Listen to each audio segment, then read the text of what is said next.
Olá, seja bem-vindo ao projeto de memórias do Instituto de Física da Universidade de São Paulo. Esse projeto foi criado e apresentado por mim, Lincoln Ribeiro, e meu amigo Victor Mirwald.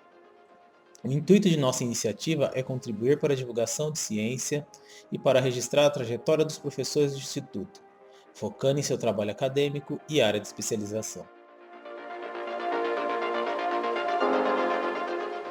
Neste episódio, vamos entrevistar Marina Nilsen, professora titular aposentada do Departamento de Física Experimental e pesquisadora na área de física de hadrons e modelos nucleares relativísticos.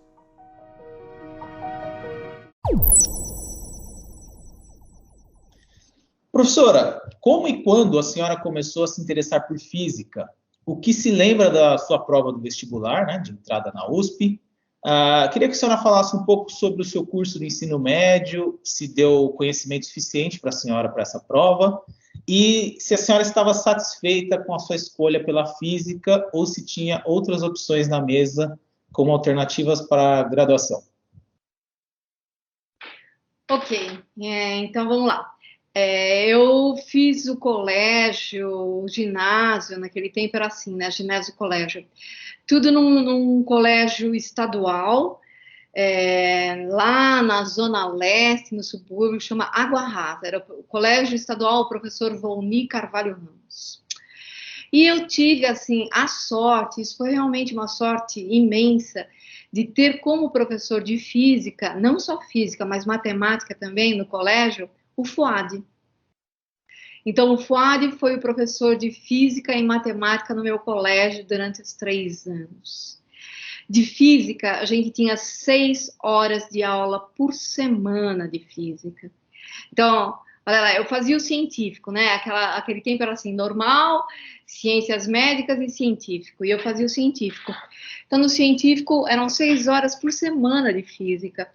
Então, eu tive uma formação de física excelente. Excelente mesmo. E eu tive essa, assim, eu tenho aptidão para essa coisa, né? Para a coisa da matemática e para a física. Então, eu ia muito bem no curso de física, eu gostava daquilo, sabe? Era uma coisa assim. Eu lembro até de uma experiência que quando eu aprendi as coisas cinemáticas, velocidade média, velocidade instantânea. Eu lembro uma viagem que eu fiz com meu pai e eu ia anotando, eu ia no banco de trás anotando qual era a velocidade em cada tempo, ia fazendo um gráfico da velocidade em função do tempo. Você vê como aquela coisa era assim, para mim, é como se fosse um jogo, era uma brincadeira. Então, eu realmente gostava da coisa. Mas eu, ao contrário de a maioria dos meus colegas no instituto, eu não venho de uma família que tem alguma, sim, não tem nenhum acadêmico na minha família, muito menos que isso. Eu fui a primeira pessoa que entrou na universidade da minha família. Antes de mim, ninguém entrou na universidade. Eu não sou a filha mais velha, hein, mesmo na minha casa. Meu pai era um operário mesmo.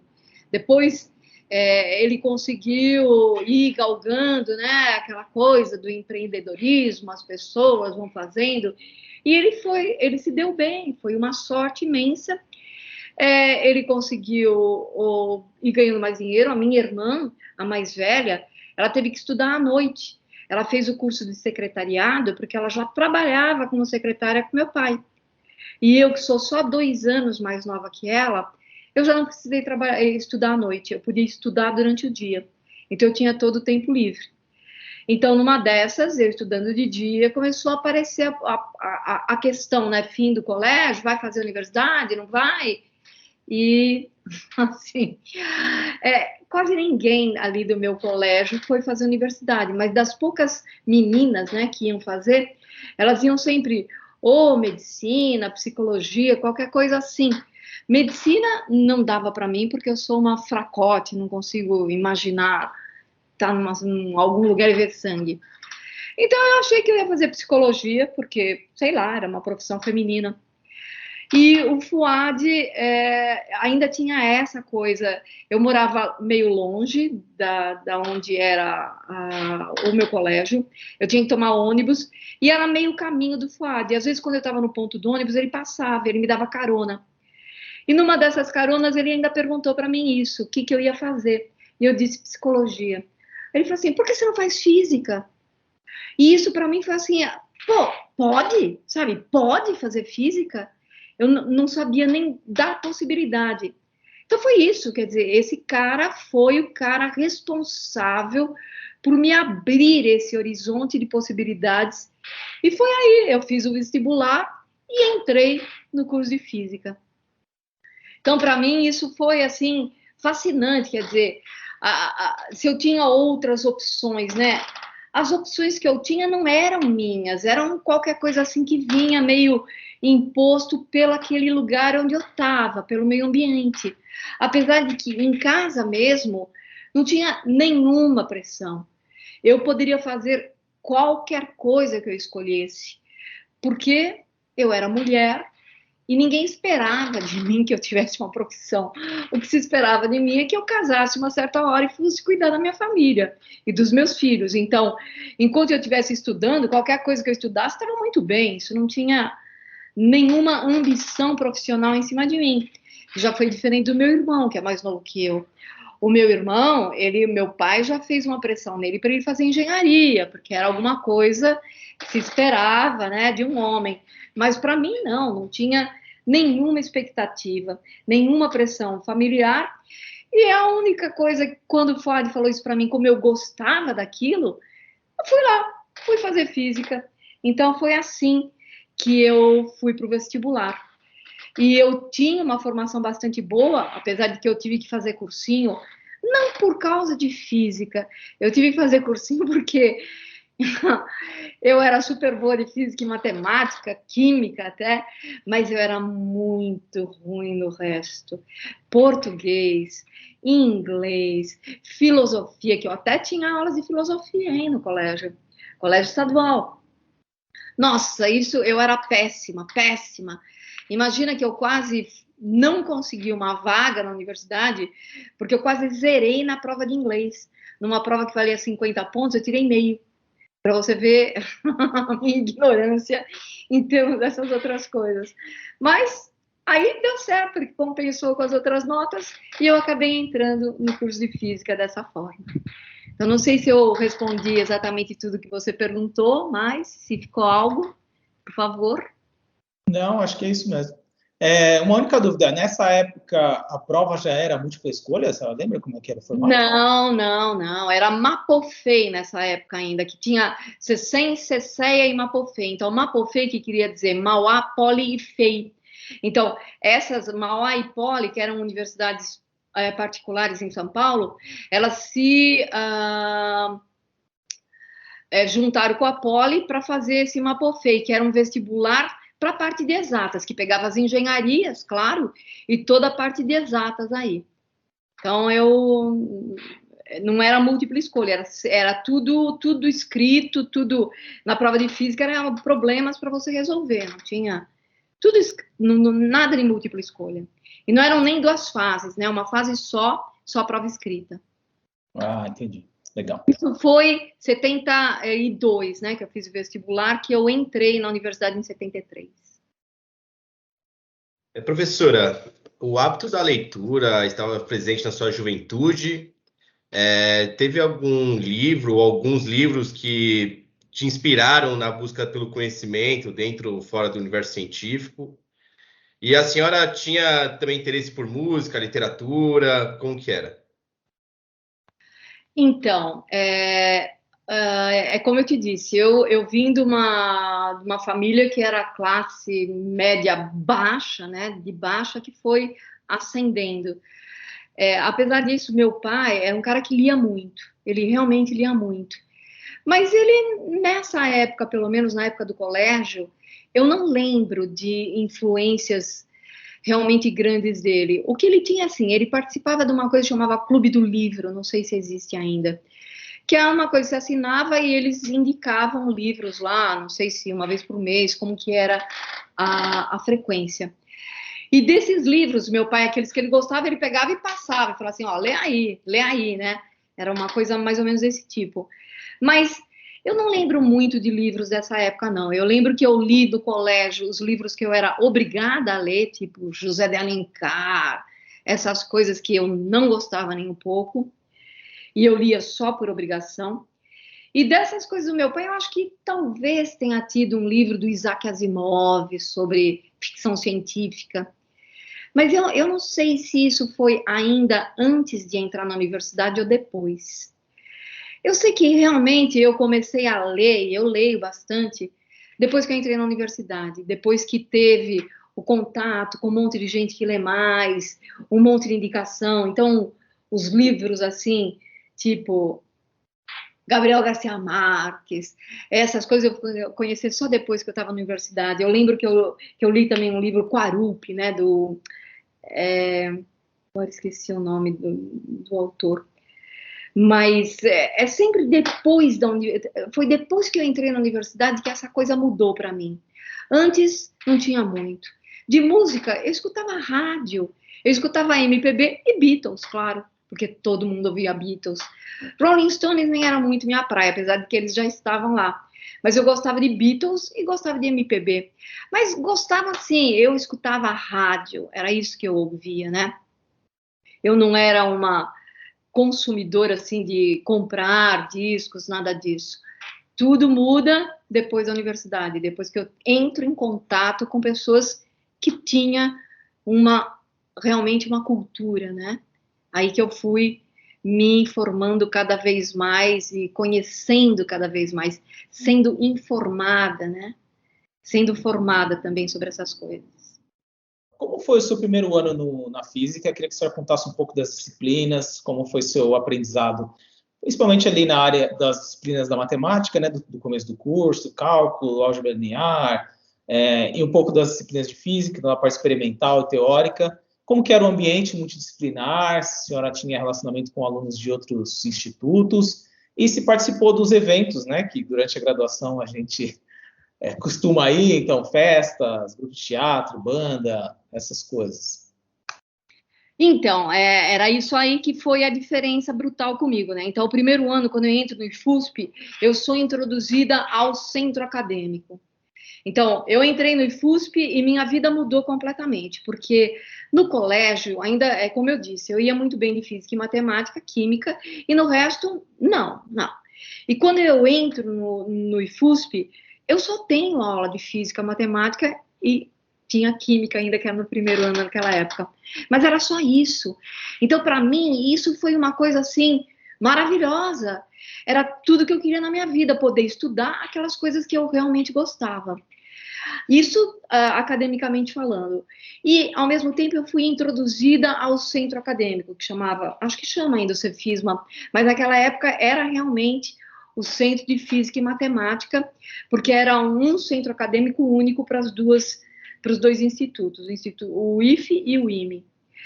E aquele instituto era assim, o Cefisma era uma coisa que foi um marco na minha vida, conhecer as pessoas que estavam lá. Porque eu entro na universidade em 73, uma época que a ditadura estava assim, brutal. Eu venho de uma família que tinha envolvimento político zero. Eu venho de um colégio estadual na periferia que não tinha nada de envolvimento político. Então, eu entrei na universidade completamente ignorante da situação política desse país. Se é que é possível isso. Mas você vê, era possível. Então, eu entro lá e dou de cara com pessoas que já tinham sido presas pela ditadura. Então, eu sou jogada nessa coisa que é um ambiente super vivo e um centro acadêmico que era uma coisa tão viva.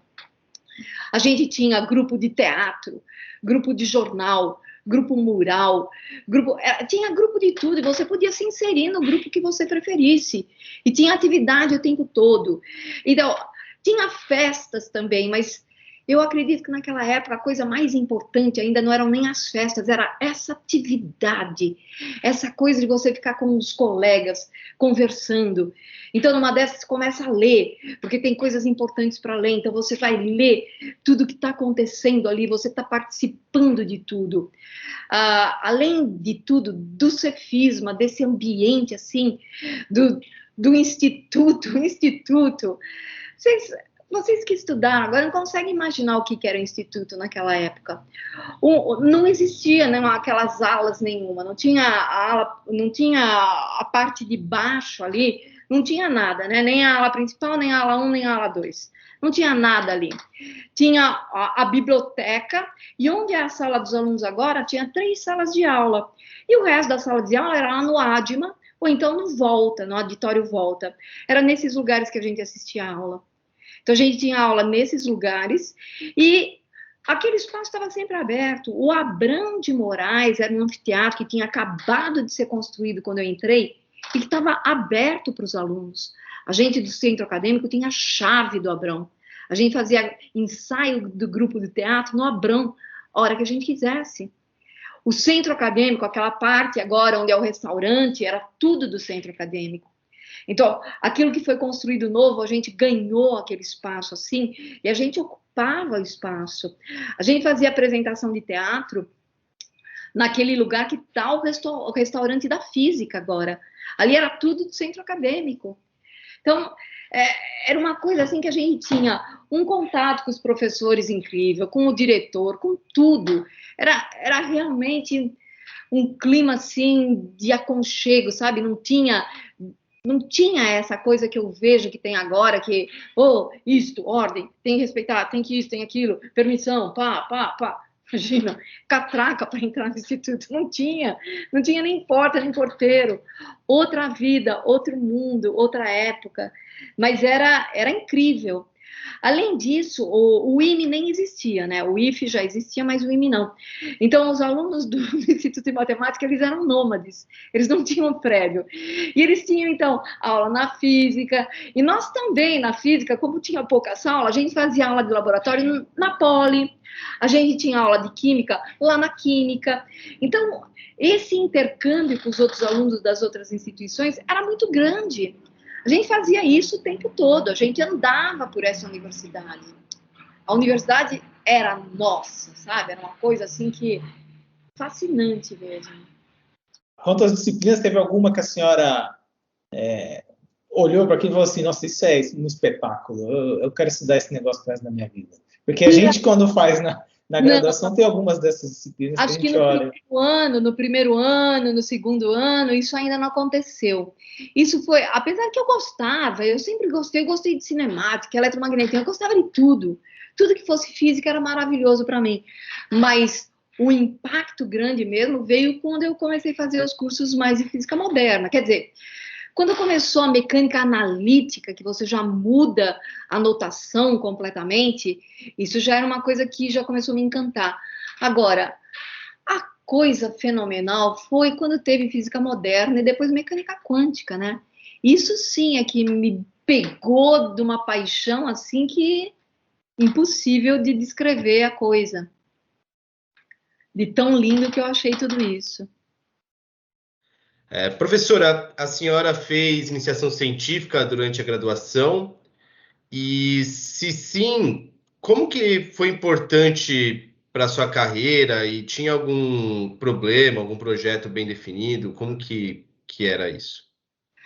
Aí que também está outra coisa. Então, eu venho do colégio, que o Fuad era meu professor, e o Fuad também era professor lá do instituto. E quando eu chego no instituto, tá o Fuad lá, né? E tá o Fuad ali, satisfeito que eu tenho entrado, e ele logo, eu tô assim, terminando o primeiro ano, e ele chega para mim e fala assim, não, Marina, fazer iniciação científica, e ele me apresentou o Yuda. O Yuda, não sei se vocês conhecem, é um físico experimental, trabalhava lá no acelerador linear, e me falou para ir fazer iniciação científica com o Yuda, e eu comecei a fazer iniciação científica com o Yuda em física experimental. E eu continuei fazendo isso por muito tempo. E isso acho que foi um dos erros meus. Então, por isso que é legal, e eu sempre que eu pude falar para os alunos, eu falo, iniciação científica é para experimentar, não é para começar um e ficar nesse até a morte. Você tem que ir num, depois pensar em mudar para o outro. É que às vezes nem os professores facilitam isso, né? Porque você faz um ano e a pessoa diz assim, nossa, você já aprendeu tudo isso, então agora parece que fica difícil mudar. Mas é um erro que eu senti na pele, porque Eu comecei a fazer iniciação científica num problema experimental que eu já nem lembro qual que era, para determinar uma reação nuclear qualquer lá. Eu lembro que envolvia, acho que, o magnésio, não me lembro. Eu não lembro qual era o problema. E essa coisa, a iniciação científica para mim, não foi legal. Não foi legal porque eu sou essencialmente teórica, né? Eu gosto do formalismo, eu gosto dessas coisas de equações. E ali eu tinha que estar no laboratório, eu tinha que ver se a coisa está certa, como faz a medida. Imagina, eu devia ir lá no acelerador para controlar como a medida estava sendo feita. Eu não fazia nada disso. Aí eu vi o resultado da medida, aí eu tinha 2 pontos completamente díspares na mesma energia, e eu ficava olhando para isso e falava assim, nossa, o que aconteceu? Aí os colegas, ele perguntavam assim, mas você foi lá para ver se fizeram isso, isso, aquilo? Eu falei, não. E se fizeram isso, isso, aquilo? Não. Então, quer dizer, eu não queria saber o que estava sendo feito lá. Então, essa experiência não foi boa. Ela serviu só para me mostrar que eu não sirvo para ser uma física experimental. Serviu para me mostrar que eu sou uma física teórica também. Mas, assim, importância na minha carreira, a iniciação científica só teve essa, de me mostrar que eu sou teórica, né? Mas, de resto, não. Não mesmo. E o erro que eu acho que eu cometi foi ter ficado. Eu comecei no segundo ano do curso do bacharelado, eu comecei a fazer iniciação científica lá no Linear, e eu fui até o fim. Eu comecei até a fazer mestrado lá, que foi uma coisa que não devia ter acontecido. Legal, interessante, porque normalmente quando a gente ouve os professores, essa iniciação científica já acaba sendo o engate para a carreira, né? A matéria da sua carreira que você vai seguir depois. É, né? Isso aí, em geral, mas talvez quando a pessoa, quando vai procurar iniciação científica, já tem uma noção do que está querendo. Então, se você começa a fazer uma iniciação científica quando você está no 4º ano, eu acho que sim. Eu acho que aí você já procura alguém que tem alguma coisa a ver com aquilo que você está fazendo. Mas eu fui, só foi assim, uma indicação do FAD, falou assim, vai para lá. Depois eu ainda falando com o FAD, ele falou assim, pois é, mas era só para você tentar 1 ano, você tinha que ter mudado depois. Só que aí você vai ficando, né, vai ficando, tem bolsa, a renovação da bolsa é simples. Então, essa coisa dessa continuidade que esse mundo também faz a gente, né, falar assim, eu arrisco tudo, eu continuo aqui. E, às vezes, está erradíssimo isso. E a senhora teve alguma outra oportunidade nesse sentido, ou foi tocando SIC, e não chegou a olhar o que existia ali na área de física teórica? Não cheguei a olhar o que tinha ali de física teórica, não cheguei a olhar. Então, eu continuei até o fim do bacharelado, fazendo essa iniciação científica, e continuei depois, quando começou o mestrado também, nessa mesma iniciação científica. Em retrospecto, como que a senhora analisa o seu amadurecimento intelectual para pesquisa científica ao final do curso do bacharelado? Tá vendo? Essa minha resposta anterior já mostra assim, não tinha nenhuma. Quer dizer, eu me formei, e se eu tivesse algum amadurecimento científico quando eu me formei, eu ia dizer assim, eu não quero ser experimental, eu quero ser teórica. Se eu tivesse esse amadurecimento, mas eu realmente não tinha. Então, eu me formei, e aí era coisa assim, vamos fazer mestrado, eu já estou há 3 anos fazendo iniciação, aqui vamos lá fazer o projeto para a FAPESP, e a FAPESP, obviamente, vai ver que eu me dei muito bem, eu fiz tudo bem, passei em todas as matérias, sempre com nota alta, fiz tudo certo, vamos lá, e pronto. Então, eu não tinha nenhum amadurecimento científico quando eu acabei o meu bacharelado, realmente não. Então, se eu tivesse, eu teria mudado de área nessa hora e dito assim, não, isto não é para mim, eu quero fazer teoria. Então, não rolou. Professora, quando que a senhora começou a trabalhar com o professor Toledo Pisa, né? Quando a senhora conheceu ele e quando a senhora começou a trabalhar com ele, então? Então, aí me formei, comecei a trabalhar com Yuda em física experimental ali, e nessa época, eu lembro dessa época, o meu primeiro ano de mestrado, como uma época de muita infelicidade. Eu era muito infeliz. Eu estava realmente infeliz. E eu estava achando que eu tinha que fazer outra coisa. Eu precisava procurar outra coisa para fazer.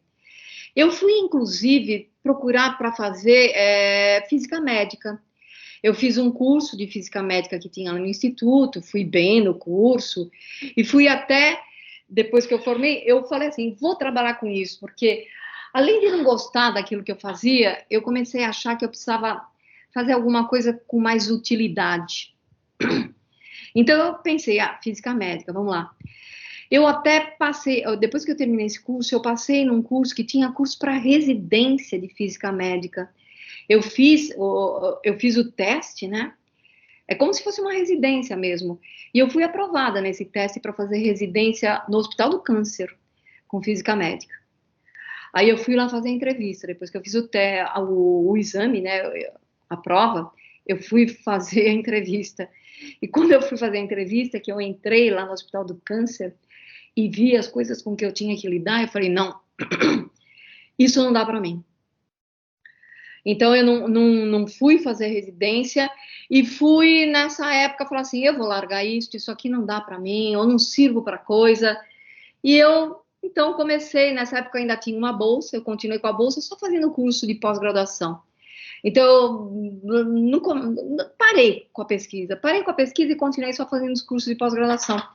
E nessa época eu fazia, olha só, a coisa maravilhosa, eu fazia curso de pós-graduação de mecânica quântica com o PISA e fazia eletromagnetismo com o Fleming. Esses são professores, assim, nossa, professores excelentes, uma coisa realmente maravilhosa. Eu já tinha tido aula com o PISA de mecânica clássica, mecânica analítica na graduação. Eu já tinha adorado e amado aquilo. Agora, mecânica quântica na pós-graduação com ele era uma coisa maravilhosa. Então, quando eu parei de fazer a pesquisa, eu fiquei só fazendo os cursos, eu observei que eu gostava de física. Eu realmente gostava de física. Eu não gostava, era da física experimental. E foi nessa hora que eu procurei o PISA e eu falei para o PISA, quero mudar de área, será que você tem algum projeto para mim? Você me orienta? E ele topou.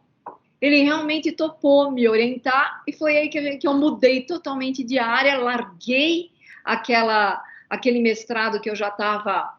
Não foi muito tempo, eu fiquei meio ano só nesse mestrado com o Hilda. E aí eu larguei aquele mestrado, mudei de projeto, mudei de tudo e comecei a fazer um mestrado com o PISA em... Era física nuclear teórica, que tinha muita mecânica quântica, né? Então eram métodos de mecânica quântica, que era o método de Hartree-Fock, aplicado à física nuclear. Então era muita mecânica quântica que eu estava usando ali no meu projeto de pesquisa. E aí pronto. Aí eu percebi que o meu problema não era que assim eu era inútil, né? Que eu queria ser mais útil. Não, eu podia ser inútil desde que eu fizesse alguma coisa que me fizesse bem. E que era fazer física teórica. Então, foi assim que eu conheci o PISA, fazendo o curso dele como aluna de quântica e indo procurar ele, perguntando se ele topava me orientar, e ele topou. E então, nessa hora que apareceu algum amadurecimento em física para mim, foi a hora que eu falei assim, é isso que eu quero, é disso que eu gosto. Entendi. Mas e o tema do mestrado?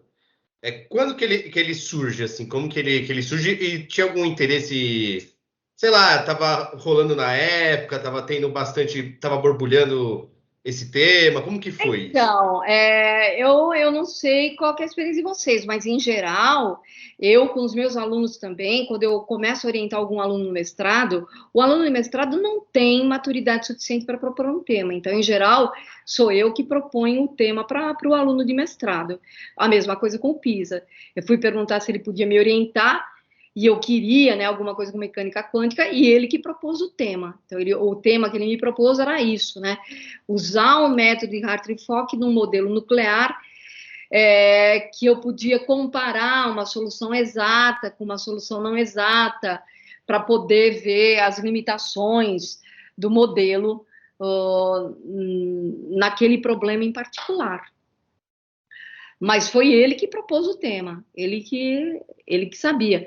Essa coisa bombando, não, eu acho que era uma coisa bastante acadêmica mesmo. Era um problema que era assim, era para estudar um método, num modelo que tinha uma parte que era solúvel, e aí eu podia comparar o método com a coisa exata. Mas era um problema bastante acadêmico, não era um problema que tivesse assim, vamos descobrir, olha, todo mundo está olhando para isso, vamos olhar também. Não era, não. Mas para mim foi maravilhoso, porque era o que eu queria fazer, era o que eu queria estudar, poder aplicar mecânica quântica ali em alguma coisa. Então para mim valeu muito.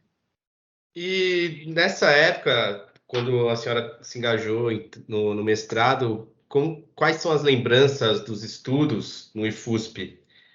Da rotina de biblioteca, tirar dúvidas, como que era essa rotina? A gente, nos cursos de quântica, os alunos todos do curso, não só de quântica, de pós-graduação, a gente se juntava muito e fazia tudo muito junto. Então, era todos os alunos discutindo lista de exercícios junto, fazendo junto. Então, era um ambiente, é como eu disse da outra vez, né? A gente tinha um ambiente maravilhoso entre os alunos. E tinha uma cooperação incrível. Todo mundo trabalhava junto mesmo. E trabalhava numa boa, assim, eu estou fazendo aqui um exercício, discutia, fazia. Eu lembro nas listas de quântica que a gente se juntava e um ajudando o outro a fazer aquilo, e era assim que a gente conseguia fazer as coisas, né? Mas sempre tinha uma colaboração bastante grande mesmo entre os alunos. Não era incentivado, eu acho, naquela época, uma competição, não era assim, quem é o melhor, não sei o quê. Sempre vai existir. Se você tem dentro da turma alguém que quer se isolar e ser o melhorzão, não sei porque ele precisa, na minha turma em particular eu não lembro disso. Mas eu sei que em outras turmas existia casos assim, de pessoas que não queriam tá ajudando ninguém porque queria se sobressair a pessoa, né? Mas eu acho que eu tive sorte na minha turma, eu não lembro de nada desse tipo, ao contrário, eu lembro de uma colaboração incrível entre os alunos. Então, professora, eu queria que a senhora falasse um pouco sobre essa transição entre o mestrado e o doutorado, né? Tem uma história interessante sua sobre isso, que a gente queria te ouvir. Então, eu tenho... Você vê, eu sou essa pessoa que, puxa, se fosse nos dias de hoje, eu jamais conseguiria o emprego que eu consegui. Porque eu já comecei errado no mestrado, né? Então, eu comecei perdendo tempo, todo mundo poderia dizer, quando eu fiquei fazendo o mestrado experimental. Então, o meu mestrado demorou muito tempo para acontecer, mesmo porque, no meio do mestrado, eu fiquei grávida e tive meu primeiro filho. Então, imagina, isso vai adiando. A bolsa, acabou a bolsa da FAPESP, aí eu tive que trocar, mas naquela época era possível, eu troquei bolsa da FAPESP pelo CNPq, mas nessa época eu também já comecei a dar aula, então eu comecei a dar aula numa faculdade particular. Então, eu estava terminando o mestrado com um filho pequeno e dando aula numa faculdade particular.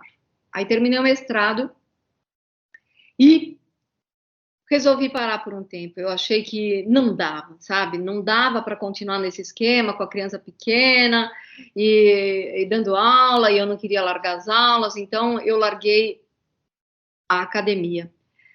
Eu larguei e fiquei no esquema só de dar aula e cuidar das crianças, porque aí, nesse período, eu tive um outro filho. Então, eu defendi meu doutorado em 81, no comecinho de 81. Meu filho nasce no fim de 79. Então, teve um período aí que foi... Meu mestrado foi super comprido, né? Eu comecei a trabalhar com FISA no mestrado, acho que em 78. E aí, imagina, 78, aí 79 eu tenho um filho, eu vou terminar só em 81 o mestrado. Aí termino o mestrado e largo e vou para trabalhar só em faculdade particular e cuidar dos filhos, que em 83 eu tive um outro filho. E eu fiquei nesse período dando aula, eu dava muita aula. Muita aula. Eu dava aula numa faculdade de engenharia, que eu não sei se existe ainda, que é FESP, Faculdade de Engenharia São Paulo, que tinha o curso noturno de engenharia. Eu cheguei a dar 44 horas de aula por semana. Era uma loucura. Era aula assim que não acabava mais. Mas eu estava nesse esquema, ia indo. Até que eu fui despedida dessa universidade, não fui despedida, eles cortaram por metade a minha carga horária. Então eu era tempo integral, esse papo de 40 horas, né, que eu dava essas 40 horas de hora aula, eu dava mais 4 ainda na Santa Cecília, lá em Santos, e aí passei para 20. E aí foi um desespero, falei assim, e aí o salário, o que eu faço agora? Porque eu tenho 2 crianças agora, né? Eu era casada, eu nunca me casei, né? Eu fui morar junto com meu marido e nós nunca nos casamos, mas era casada. E ele também tinha, mas ele tinha também ele também fez física, fez o curso de física, mas também não tinha alguma verba assim que era muito regular, então a gente dependia bastante do meu salário. E aí eu fiquei desesperada numa dessas, quando a FESP cortou as minhas horas-aulas pela metade, e eu saí procurando emprego, e eu consegui na PUC. A PUC tinha curso de física. Na FESP era engenharia, eu só dava aula de física 1, 2, 3, 4. Na PUC não, a PUC tinha um curso de física. Aí eu dava aula na FESP e na PUC, e a PUC funcionava num esquema já diferente, eles contratavam por 20 horas, mas você tinha que dar só 12 de aula, olha só, 12 de aula. E aí, numa dessas, eu acho que, como é que foi a história? Eu acho que a FESP aí acabou mesmo, eu fiquei só com a PUC, e eu estava num esquema de dar só 12 horas de aula, eu falei assim, vou voltar a fazer doutorado, porque eu percebi nessa época que eu não podia continuar vivendo, esquecer toda a física, esquecer mecânica quântica, ainda mais quando eu voltei a lecionar num curso de física que tinha essas matérias. E foi aí que eu voltei para o PISA, isso já era 85, e eu falei para ele, quero voltar, você topa me orientar? E ele topou. Ele topou me orientar, mesmo eu com esse trabalho na PUC, né, que era um trabalho, eu ainda falei para ele, eu só dou 12 horas de aula. Ele falou assim, 12? Se eu tivesse que dar 12, eu não fazia mais nada.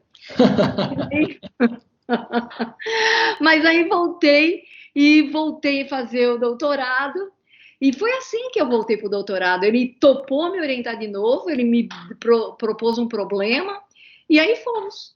Então, aí em 85 eu voltei e defendi meu doutorado em 88. Aí foi rápido, porque antes de voltar, eu ainda pensei o seguinte, naquela época tinha um exame de qualificação para o doutorado, que era a prova escrita de mecânica quântica, mecânica clássica, mecânica estatística e eletromagnetismo. Era uma prova escrita contendo todo o conceito dessas 4 disciplinas aí, toda a graduação. Então, foi isso que eu falei para ele, olha, eu vou fazer o exame de qualificação antes. Se eu passo no exame, aí eu volto. Se eu não passar, aí eu nem começo. E eu fiz isso, eu peguei, me dediquei lá, comecei a estudar, que eu sempre gostei de estudar.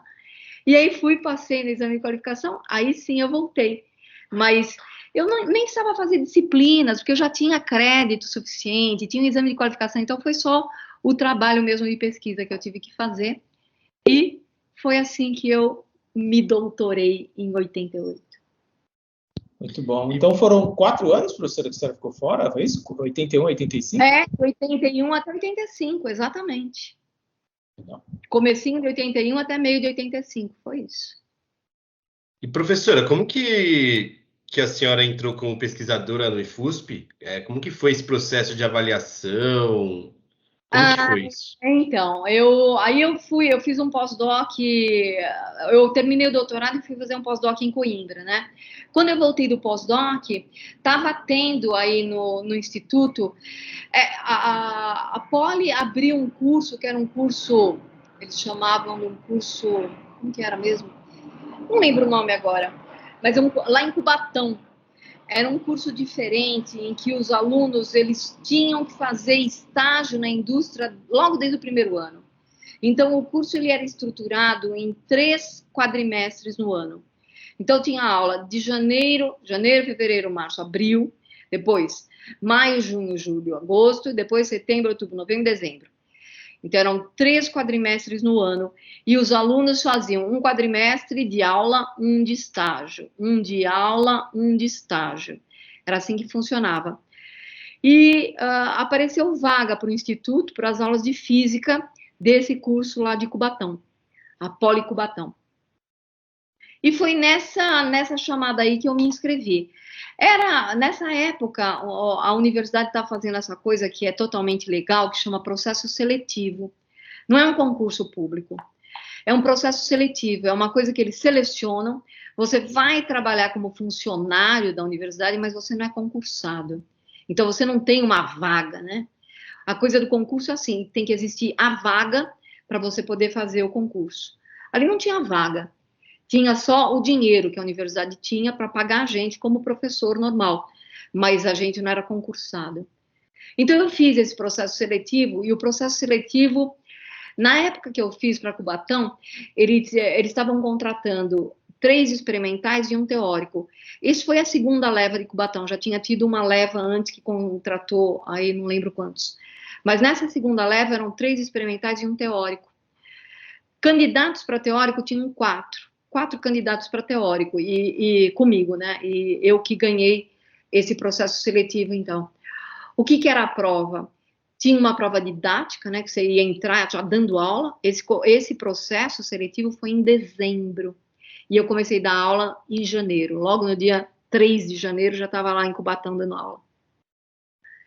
Então, o processo seletivo foi em dezembro, e era uma prova didática, né, que você tinha que ir lá dar uma aula, nesse esquema que é dos concursos normais, que eles te dão 10 pontos, você sorteia um, você tem 24 horas para preparar essa aula, você vai lá e dá a aula.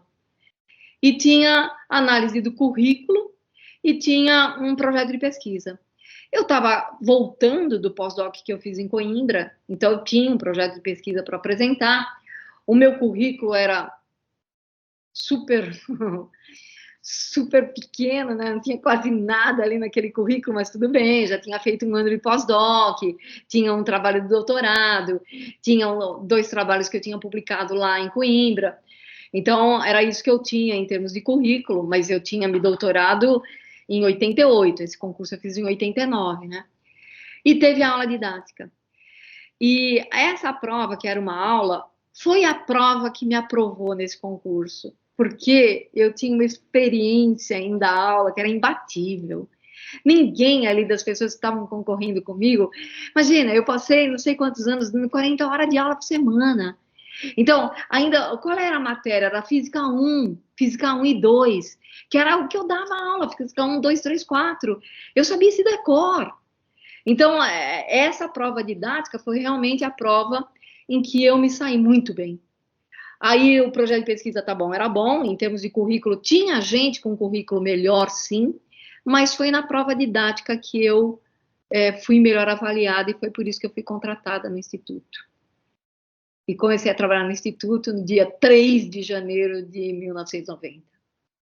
Bom, como a senhora já falou sobre o seu pós-doutoramento, a senhora também teve na Universidade de Maryland, né?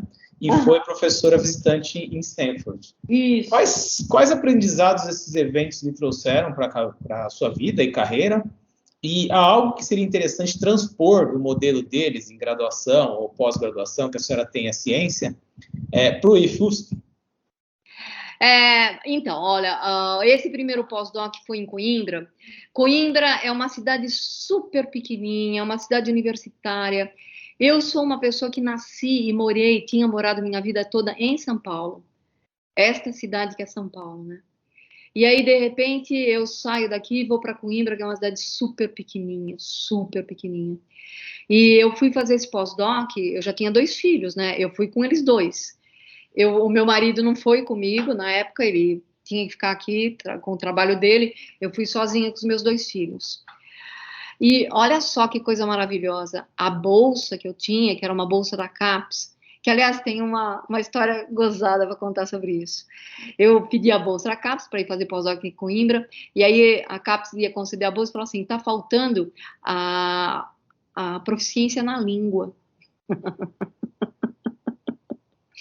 Que foi um técnico qualquer que falou assim, você vai para o exterior, você tem proficiência na língua, só que eu estava indo para Portugal, né, e eles pediram a proficiência na língua, aí eu falei assim, ai, será que o meu certificado de aprovação no colégio, que eu tinha aula em português, serve? Nossa, mas que confusão, né? Não faz sentido. Eu fiquei tocado que era Portugal, né? E como nos documentos eu sempre precisa de proficiência, mas eu ia para Portugal. Mas tudo bem, isso é só uma piada aí que eu me lembro disso, eu achei super divertido. Mas com a bolsa da CAPES, eu cheguei em Coimbra, eu pus meus filhos numa escola particular, que eles ficavam o dia inteiro, apesar de ser subvencionada, né? Então essa escola era particular, mas era subvencionada, então ela não era tão cara. Eles ficavam o dia inteiro na escola. Eu aluguei um apartamento, que era um apartamento para mim e para meus 2 filhos, tinha 3 quartos o apartamento lá. E eu tinha uma empregada com a bolsa da CAPES. Eu fui capaz de, sozinha, eu com os meus 2 filhos, viver um ano em Portugal, trabalhando. Então, é uma coisa assim que você olha e fala assim, meu Deus, se as condições fossem assim até hoje, o mundo nosso estaria muito melhor, né? Mas aí em Coimbra fazia 10 anos que eu dava aula já, quando eu fui para lá. E foi a primeira vez nesses 10 anos que eu não tinha que dar aula, em que a minha única atividade era realmente fazer pesquisa. Então, veja, antes de ir para lá, eu era professora da PUC, em que eu não dava tanta aula, mas eu dava 12 horas de aula por semana. E lá eu não tinha que dar aula nenhuma, só pesquisa. Então, foi realmente uma coisa assim incrível, assim, de eu ter tempo para me dedicar de fato à pesquisa, meus filhos na escola o dia inteirinho, então eu não tinha preocupação desse tipo, e tinha ainda uma empregada que eu chegava em casa e tinha comida feita, e tinha roupa lavada, tinha a casa arrumada, então eu não tinha que fazer a atividade dentro de casa também, né? Então foi realmente um ano que rendeu muito, ainda eu trabalhei lá em Coimbra com uma pessoa que era assim, a delicadeza em forma de gente. Um cara super bom e um cara super humano, super doce, que era assim, quando eu não entendia alguma coisa, ele ainda falava assim, eu explico para Marina. Era o jeito do português de falar, né? Em vez de dizer assim, eu te explico, eu explico para Marina. E ele vinha e explicava, ele se dedicava. Então, nós trabalhamos muito bem esse ano lá. Eu trabalhei muito bem, num lugar que era o completamente diferente desta cidade caótica. Era um lugar calmo, tranquilo, tinha paz, tinha tempo. Então, é a primeira vez na minha vida que eu lembro de ter tempo. Eu tinha tempo ali. Então, foi uma experiência incrível, não só em termos de física, porque eu trabalhei muito bem com esse cara, que era um cara... João da Providência, o nome dele, ele inclusive morreu ano passado. Mas um cara assim, tremendamente humano, um ótimo cientista, e que se dedicava a me ensinar nas coisas que eu precisava aprender. Então, foi muito bom mesmo esse meu ano em Coimbra. Aí voltei, né, fui contratada no IFUSP, fiquei 2 anos aqui, e aí em 92 eu fui para fazer esse outro pós-doc em Maryland.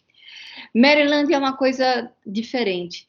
Não pela cidade, a cidade também, no estado de Maryland, a universidade fica numa cidade que chama College Park, e são cidadezinhas, assim, tudo cidade satélite em torno da capital, de Washington, D.C., né? E eu morava numa outra que chamava Greenbelt. É tudo muito, é uma cidadezinha, uma pequenininha do lado da outra. E ali eu também fui sozinha, com os meus 2 filhos. E ali não tinha empregado, né? Nos Estados Unidos não existia isso. Eles já eram maiores, os meninos, então já... Porque quando eu fui para Coimbra, o meu filho mais novo tinha só 5 anos, o meu mais velho tinha 9. Quando eu fui para os Estados Unidos, não. O mais velho estava com 12, o mais novo estava com 8.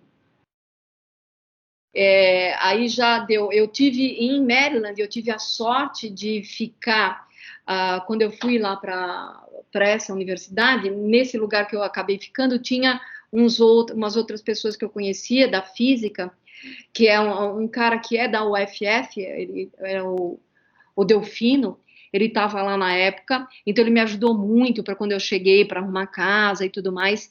E tinha uma outra pessoa lá que é o... Ai, meu Deus do céu, um cara de São Carlos, da USP de São Carlos, o Vanderlei Banhato. Ele estava fazendo, não sei se vocês já ouviram falar o nome dele, é um físico super importante. Ele estava fazendo pós-doc lá também. História de ótica, né? Isso, exatamente, Vanderlei Banhato. E ele tinha 2 filhos pequenos também, e a mulher dele, ela foi lá de acompanhante dele, ela não trabalhava. Então, o meu filho menor ficou na mesma escola que estavam os filhos dela. Quando ele saía da escola, ela pegava e levava para casa dela. Aí dava tempo de eu sair do trabalho e pegar ele lá com ela. Então tinha esse apoio, sabe? Apoio de brasileiros no exterior. É uma coisa maravilhosa isso quando acontece. O mais velho não, o mais velho já ia para a escola e ficava o dia inteiro na escola. Então quando ele voltava da escola, já ia para casa, numa boa, e eu podia pegar o meu mais novo lá na casa da mulher eu esqueci o nome dela, do Vanderlei. Então tive essa ajuda para ficar com os meninos lá, mas ali também, outra época que eu passei sem dar aula, mas o esquema, eu também trabalhei com uma pessoa muito legal, que é o Tom Cohen, lá da Universidade de Maryland, mas o esquema era completamente diferente. Enquanto em Coimbra eu fiquei assim em paz, sabe, não existia um esquema de competição. Em Maryland, Estados Unidos, era completamente diferente. Ali era assim, era, sabe, tinha um clima que já era um clima assim de agitação. Tinha seminário toda semana com gente que vinha de todas as partes dos Estados Unidos e até do mundo. Eu lembro de um seminário que eu assisti com o Wilczek. Não. Agora eu tô esquecendo. Mas eu assisti um seminário lá que foi a descoberta do quark top, sabe? Eu tava lá quando isso aconteceu. Essas coisas, né? Então, a física tá acontecendo ali na sua frente. E era um clima, assim, era muito, muito entusiasmo, muita coisa acontecendo, muita discussão, mas muita competição também. Então, eu trabalhei nesses 2 anos em Maryland de um jeito assim que eu nunca tinha trabalhado antes. Eu acho que eu nunca vou ter a trabalhar depois, de tão intenso que era. Então, é bom por um lado, claro, que você vê assim, como você pode ser produtivo, né? Você está num lugar assim que te exige ao máximo. Por outro lado, eu vivia numa tensão, que era uma tensão incrível. Só para contar uma história besta também para vocês, eu quando estava em Maryland, eu comecei a arrotar. Eu arrotava o dia inteiro. Eu não parava de arrotar. E eu achei que era por causa da alimentação, que eu tinha mudado, passei a comer sanduíche em vez de comer comida. E arrotava. Voltei para o Brasil, continuava arrotando, não sabia por quê. Até que eu fiquei com uma gripe, estava muito forte, fui no HU, né? Que essa época a gente, qualquer problema, ia para o HU. Aí o médico, eu falei para o médico, não, porque eu estou arrotando muito, eu arroto muito, isso aqui. Aí o cara falou assim, é gozado arrotar. Você é ansiosa? Eu falei, sou. Eu falei assim, porque arrotar é problema de como você está engolindo ar, né? Se você engole muito ar, você vai arrotar. Tenta, quando você está arrotando muito, parar e respirar direitinho. E passou, parei de arrotar. Mas é só para mostrar que isso começou quando eu estava nos Estados Unidos. É a ansiedade que aquela coisa te dá. Então, eu vejo, na época eu estava vendo, assim, eu estou aqui, é legal, é muito bom, estou aprendendo muito, estou fazendo muito, mas nesse lugar eu não quero viver. Nesse lugar eu não sobrevivo. Não serve para mim. Não dá. Então, essas são as experiências. Agora, essa última de Stanford já é uma coisa totalmente diferente. Eu fui lá como sênior, né? Então, eu fui lá para trabalhar com esse cara que também é um outro amor de pessoa, que é o Stan Brodsky, um físico, assim, magnífico, super competente, como dizia naquele filme lá de Allen, nível de prêmio Nobel, mas um doce de pessoa, um amor. E aí eu já impus o meu ritmo, né? Eu tô aqui, mas eu vou trabalhar no meu ritmo. E trabalhei muito bem com ele também, mas num outro esquema já, bem mais. Então, se você diz assim, importar alguma coisa de lá para cá, Eu acho que o que eu importaria é esse clima de ter sempre alguma coisa nova, de ter seminários, de ter essa coisa efervescente de descobertas. Mas eu não importaria essa coisa de essa competição tremenda que existe nesse lugar, né? E eu importaria de Coimbra a paz, né? A paz, aquela paz. Isso é o que eu importaria. Muito bom. E professora, a senhora construiu a sua carreira com o estudo da física de hadrons. Isso, E exatamente. eu gostaria de pedir para a senhora um breve resumo sobre o que é a física de hadrons e quais são as implicações filosóficas do entendimento dela traz para a compreensão da natureza. Então, o hadrons, a gente chama de hadrons as partículas que são feitas de quarks. Então, a gente acredita hoje no modelo padrão, e o modelo padrão diz que as partículas elementares são os quarks e os leptons. Então, os leptons são elétron, neutrino, míon, essas coisas. E os quarks são os constituintes dos hadrons, né? Então, o próton, por exemplo, é um hadron. Ele é feito de 3 quarks. O meson π é um meson. Ele é feito de um quark e um antiquark. Então, essa coisa que é o modelo padrão que veio para explicar todas as partículas que a gente conhece, todas aquelas que são observadas nesses laboratórios gigantes, são todas feitas de quarks. E a teoria, no começo, a ideia era essa, 3 quarks ou quark-antiquark. Por que isso, né? Porque os quarks têm além de ter massa, carga, spin, que é como o elétron, o próton também tem, ele tem uma outra propriedade que a gente não vê nessas partículas, que são as partículas que fazem o átomo, né? As partículas que fazem o átomo são os prótons, os nêutrons e os elétrons. Essas partículas não têm essa propriedade que os quarks têm, que a gente chama de cor. É uma nova propriedade quântica, tipo spin. É uma propriedade quântica que eles têm. E existem 3 tipos de cores, e isso foi criado, esse nome foi dado, para fazer uma analogia com cor mesmo. Porque a gente sabe que a gente pode conseguir o branco com 3 cores fundamentais, né?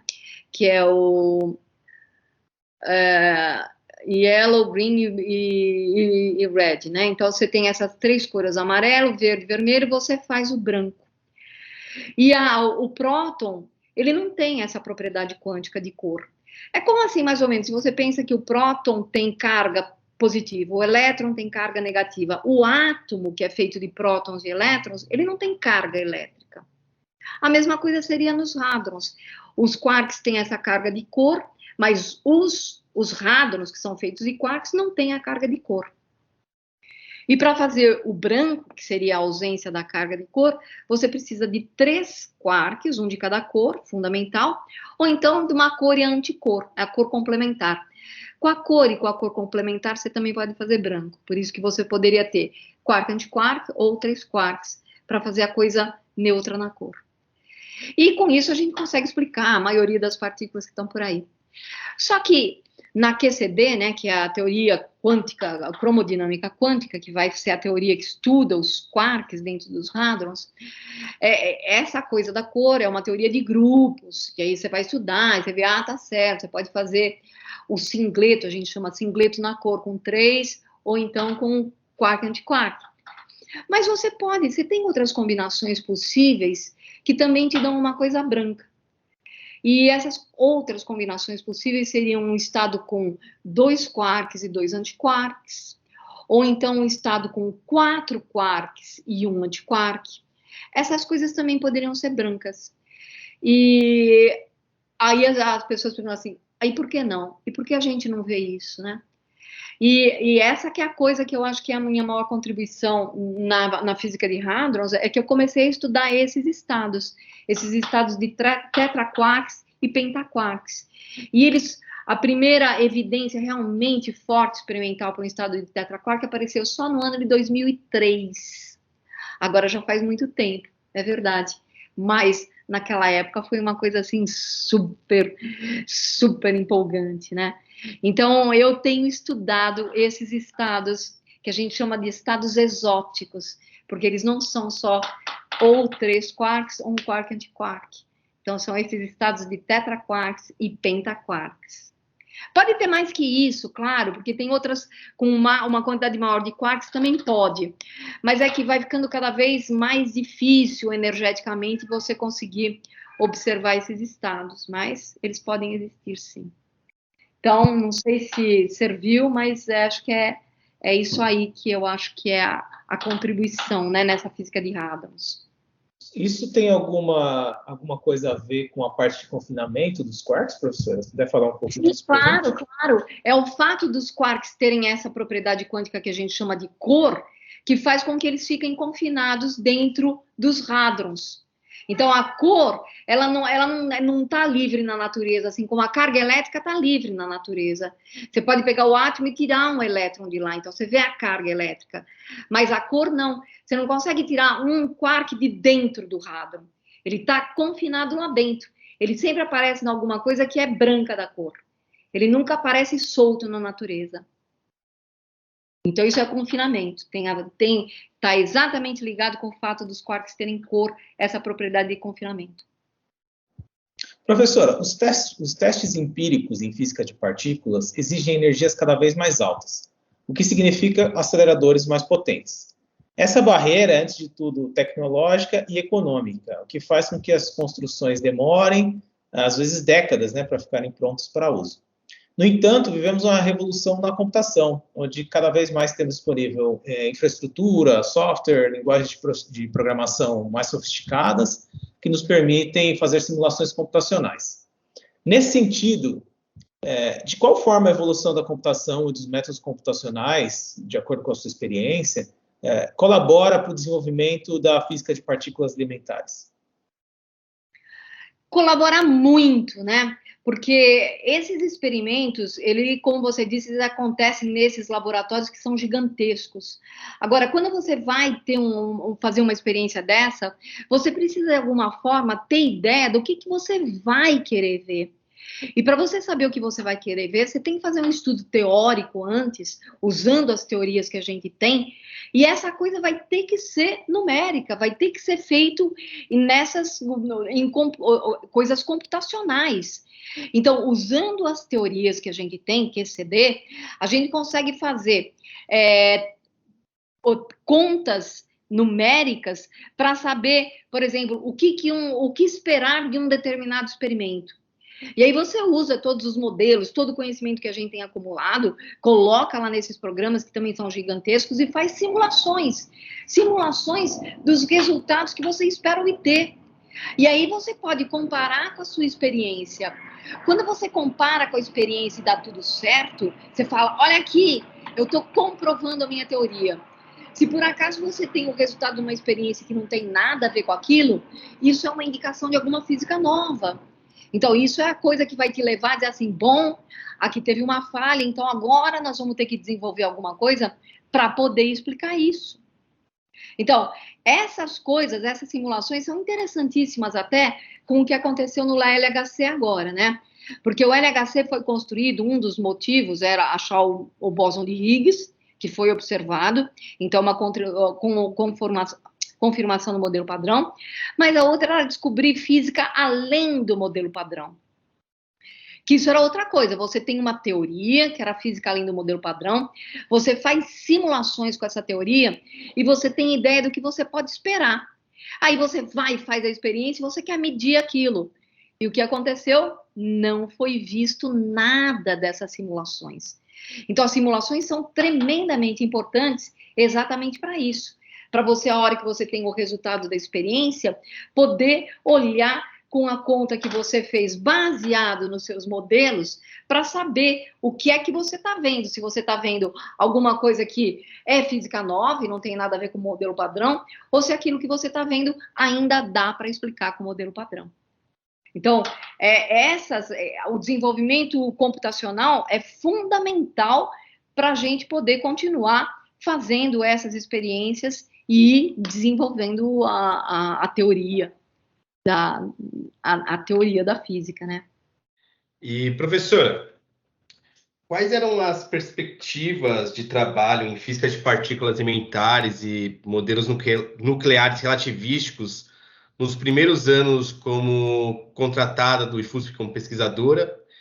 E dentre os mais de 150 trabalhos que a senhora publicou, tem algum que a senhora gostaria de destacar, assim, que a senhora lembra com muito carinho?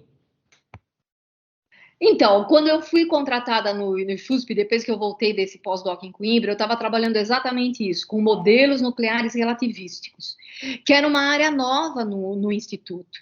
Então, nessa área nova, a gente tinha, assim, tinha eu trabalhando, o Fernando Navarra trabalhando, a Carolina Nemes trabalhando, o Manuel Rubilota trabalhando. Então, e tinha um monte de aluno e um monte de pós-doc. Então, era uma época super estimulante, que você tinha um monte de gente jovem, né? Nós todos éramos jovens naquela época, jovem, cheio de energia, gente que acabou de voltar de vários lugares por aí, que tinha começado a estudar essas coisas, e começamos a estudar essas coisas juntas ali na época. Então, a perspectiva ali de estudar esses modelos nucleares relativísticos era maravilhosa. Então, a gente foi andando cada vez mais para esses modelos, que aí ainda era nuclear, mas você vai andando para o lado da física de hadrons aí, né? Você vai cada vez mais andando. Então, foi uma época tremendamente estimulante. Uma época que a gente estava ali trazendo coisas que não tinha ainda como área de pesquisa no Instituto e começando áreas novas de pesquisa. E com relação aos trabalhos, é aquilo que eu falei, né? Eu acho que a minha contribuição maior é exatamente no estudo dessas partículas de mais quarks, de estados de tetraquarks.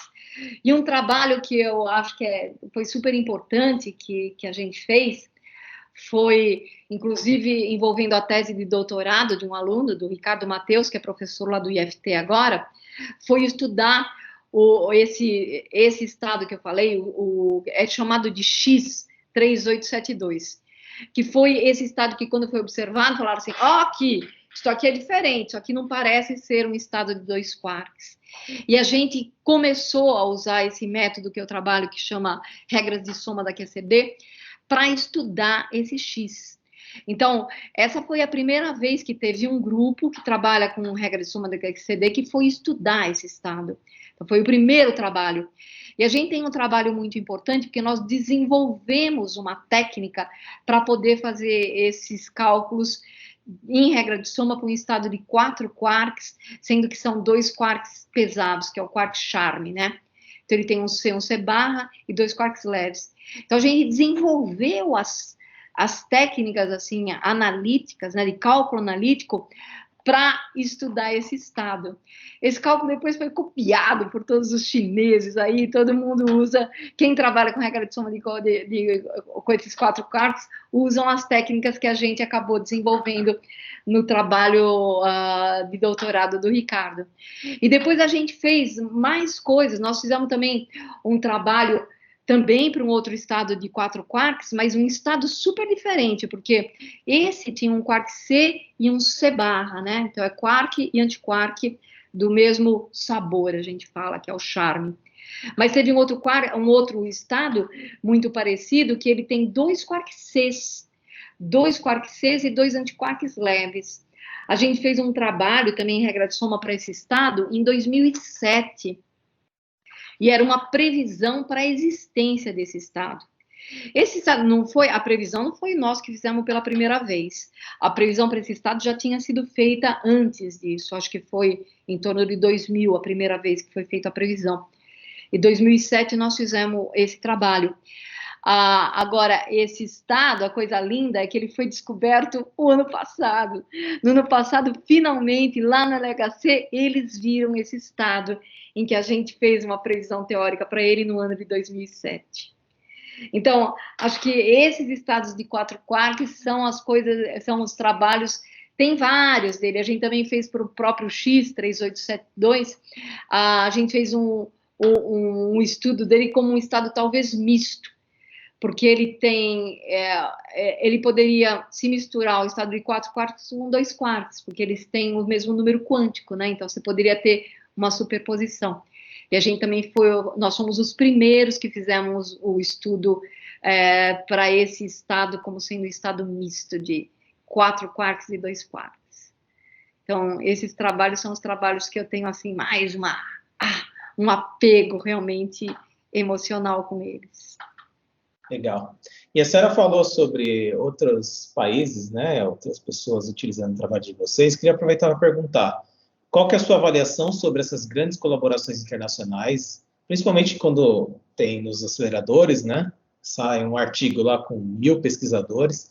Então, essas colaborações entre diferentes universidades, institutos de pesquisa, se essa mudança a senhora acha que veio para ficar, né, o modo de trabalho não é novo, mas que talvez seja somente no futuro não vamos ter mais físicos trabalhando só na sua mesa, desconectados do mundo. E qual a sua opinião sobre sites para publicação de artigos ainda não revisados por pares? Olha, as grandes colaborações eu realmente acredito que vieram para ficar, porque como você precisa quando você quer, principalmente nesta área que a gente trabalha, né, de partículas, porque você precisa de aceleradores sempre com mais energia significa maior. Então, para você conseguir acelerar com mais energia, você tem um espaço maior que usar. Então, para construir essas coisas gigantescas, não tem outra alternativa que não seja grandes colaborações. Então, acho que não tem uma saída para isso. E esse é o presente e é o futuro para esse tipo de pesquisa experimental em física de partículas. Essas grandes colaborações, eu acho que elas funcionam muito bem.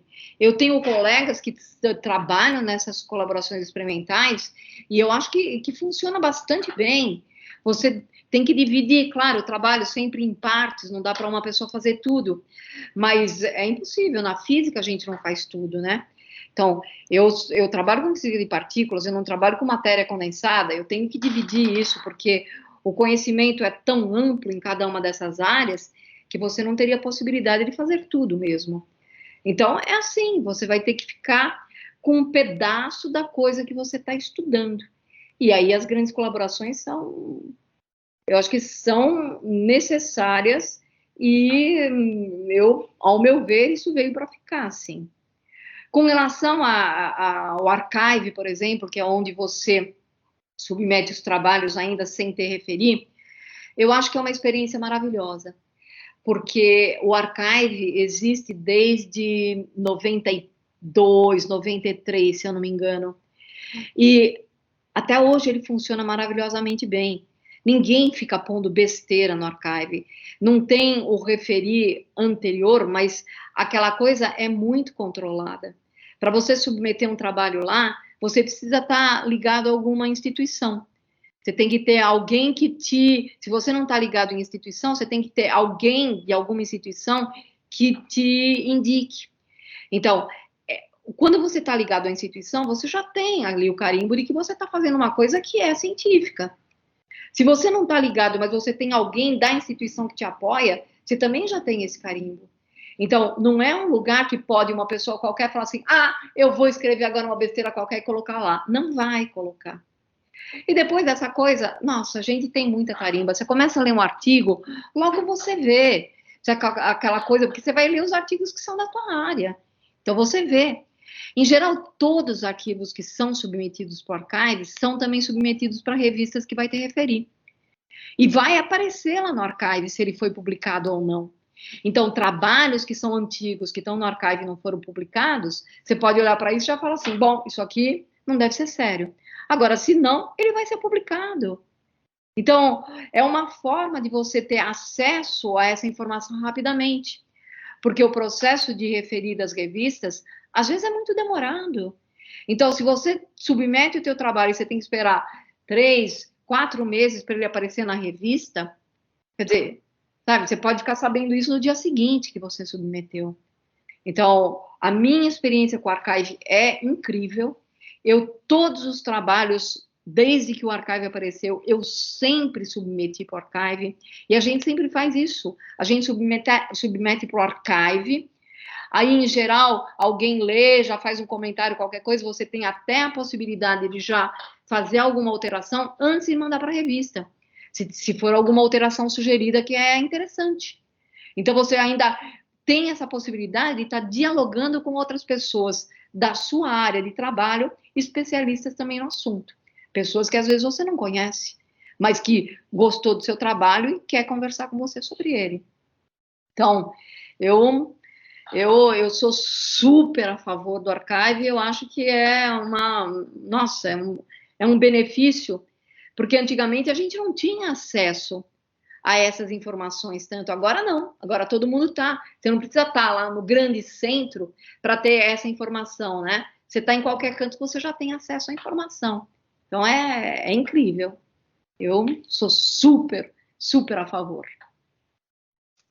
Professora, o bacharelado em física, ele tem uma formação muito boa em matemática, né? Física teórica, experimental, só que no currículo falta um pouco de disciplinas voltadas para a epistemologia da ciência, história da ciência, filosofia da física. Até tem agora disciplinas sobre filosofia da física, mas ainda são optativas, os horários são meio ruins. Eu queria saber um pouco da opinião da senhora. A senhora acha que o bacharelado poderia dar uma formação um pouco mais plural nesse sentido para os alunos também? Então, essa é uma pergunta super interessante, super importante. Eu acho sim, eu acho muito importante que a gente tivesse alguma formação nessa área de humanidades. Aliás, olha só que interessante. Eu estava lendo um artigo na Folha do domingo, dia 27 de fevereiro. É um artigo desse cara que chama Rodrigo Tavares, que apareceu na Folha, e ele está falando o seguinte: o título do artigo é "O mercado financeiro precisa de mais profissionais formados em humanidades". O mercado financeiro, hein? Então, eu acho que o mercado financeiro precisa, e nós também precisamos de mais gente formada em humanidade. Não é só o mercado financeiro, não, nós também. Nesse mesmo artigo, ele fala que Stanford e MIT, que são duas universidades que são historicamente conhecidas como excelentes em ciências exatas e economia, que agora também estão entre os primeiros lugares no ranking das melhores universidades em humanidades. Então, é um tempo em que a gente cada vez mais vai vendo a necessidade disso. A gente tem que pensar mais nessas coisas, não pode ficar só limitadinho ao nosso mundo, sem pensar em que, sabe, ou eu penso em mim mesmo também, ou eu penso nesta minha sociedade, ou eu penso nesses problemas que existem, ou então não vai dar certo isso, não vai dar, alguma hora isso tem que mudar. Eu acho sim que é muito importante. Legal, a senhora chegou a cursar alguma coisa fora da física, né? Seja na pós-graduação, foi nos outros institutos fazer alguma disciplina que achasse interessante? Então, você vê, eu não fiz isso. Eu acho que isso é importante agora, mas quando eu fiquei fazendo meu curso, eu não tinha tempo para isso, né? Porque se a gente entra nesse esquema de que você tem tudo aquilo para estudar, e você tem todas aquelas provas para fazer, e tem todas as listas para fazer, não te dá tempo. Porque não está já no seu currículo essas matérias.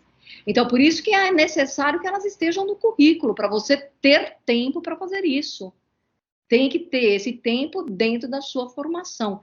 Eu não tinha essas matérias e o que eu fiz foi essa atividade do lado, que era no centro acadêmico, que a gente tinha grupos de estudo para estudar essas coisas. Mas eu não fiz disciplinas não na filosofia, não fiz nada disso. Legal. Em sua entrevista ao FUSP em 2012, a senhora afirmou que a nossa pós-graduação é muito paternalista. Ou seja, seria uma continuidade da graduação, onde o aluno é constantemente acompanhado pelo professor e acaba não tendo que trabalhar tanto para terminar a tese, né, em comparação com outros programas fora do país. A senhora até comentou bastante sobre o modelo americano, que é muito competitivo, né? Onde poderíamos investir para mudar esse quadro e o que a senhora acha como que isso reflete negativamente, se reflete na nossa pesquisa? Então, você vê, é interessante isso, porque em 2012 eu era uma pessoa e hoje eu sou outra. Eu mudei de ideia, eu não acho mais nada disso, não. E eu achava isso por quê? Porque eu estava metida naquele esquema de que tem que fazer, tem que produzir, tem que competir, tem que isso, tem que aquilo, não dá tempo para nada. Eu, nessa época, provavelmente até ia achar que não devia ter curso de filosofia no nosso curso, não, porque não dá tempo. Você tem que estudar isso, você tem que se orientar. Mas, agora, depois que eu mudei, e que agora eu me aposentei, e que agora eu tenho tempo para pensar em filosofia, e que agora foi a época da minha vida em que eu comecei a ler sobre isso e pensar mais sobre isso, eu mudei de ideia. Eu não acho mais nada disso, não. Eu andei vendo muita coisa agora. Eu andei vendo cursos sobre Foucault, sobre Nietzsche. Eu vejo a Rita Von Hunt falando sobre trabalho. E eu aprendi com ela que trabalho, epistemologicamente falando, quer dizer sofrimento. E que esse esquema que a gente tem que trabalhar até a exaustão e tem que competir cada vez mais, não leva a nada. A gente sabe que no mundo hoje tem um monte de gente desempregada. E as pessoas que trabalham até a exaustão. Quer dizer, que sentido faz isso? Todo mundo devia trabalhar menos para ter trabalho para todo mundo. E o trabalhar menos mesmo para ter mais tempo para você pensar sobre as coisas importantes, para pensar sobre você mesmo, para ter um tempo aí para você, para refletir sobre coisas. Enquanto você fica nesse esquema de é só trabalho, é só competição, eu não posso pensar em nada, a gente só vai reproduzir esse esquema que tem desse mundo do jeito que ele está. E isto não vai levar a nada, a gente sabe. A gente hoje, mais do que nunca, está vendo que esse esquema não leva a nada. Então, eu mudei de ideia, eu acho que não. Depois eu também vi isso acontecendo. Eu tenho um aluno de doutorado, esse cara em particular que veio do Piauí, e ele veio com uma formação super ruim. Ele foi fazer cursos aqui, ele ficou fazendo os cursos, e foi indo, e ele vai andando devagar. Aí diz assim, ele não trabalhava tanto? Tá bom. Eu tinha que ajudar mais? Tá bom. Mas o que aconteceu com o cara? O cara se deu super bem, ele se formou bem, ele foi fazer um pós-doc na Espanha, depois disso ele já foi fazer outro pós-doc no Canadá. Agora, sabe onde ele está? Na China fazendo pós-doc. Lá ele deve estar trabalhando que nem um condenado.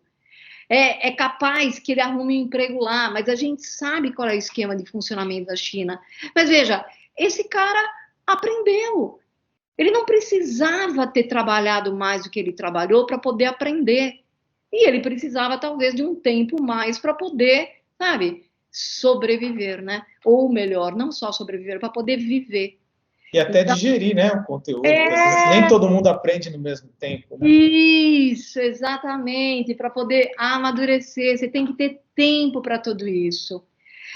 Olha, eu tinha essa opinião, mas você vê, eu te contei, a minha história já foi uma história diferente de todo mundo.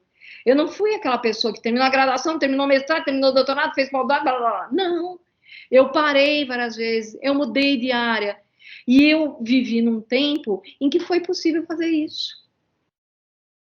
Agora, se fosse nos dias de hoje, já não. Se tivesse mais pessoas, que é o que tem mais, pensando como eu pensava em 2012, não pode ser paternalista, tem que trabalhar mais. Não. Então, não. Eu acho que a nossa pesquisa vai super bem. Tem aí até uns relatos da Universidade da USP dizendo que, olha, o número de docentes da USP diminuiu um montão por causa dessa política toda na universidade, de não contratar, todos os aposentados saem e não entra ninguém no lugar.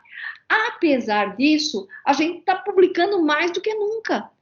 Então, quer dizer, a nossa pesquisa está indo muito bem. Então, não.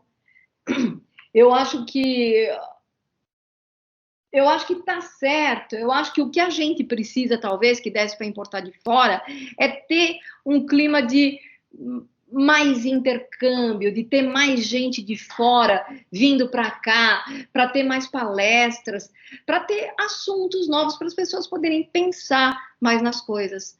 Mas não. Eu acho que eu não importaria aquele clima adoidado de competição que existe nos Estados Unidos, não. Não mais. É muito legal essa sua reflexão, professora, porque, bom, nós somos alunos do IFUSP.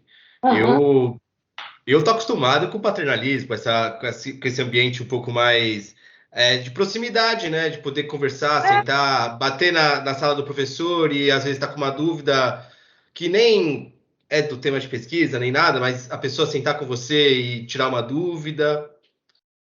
Esse tipo de coisa faz toda a diferença na formação do estudante. Toda a diferença.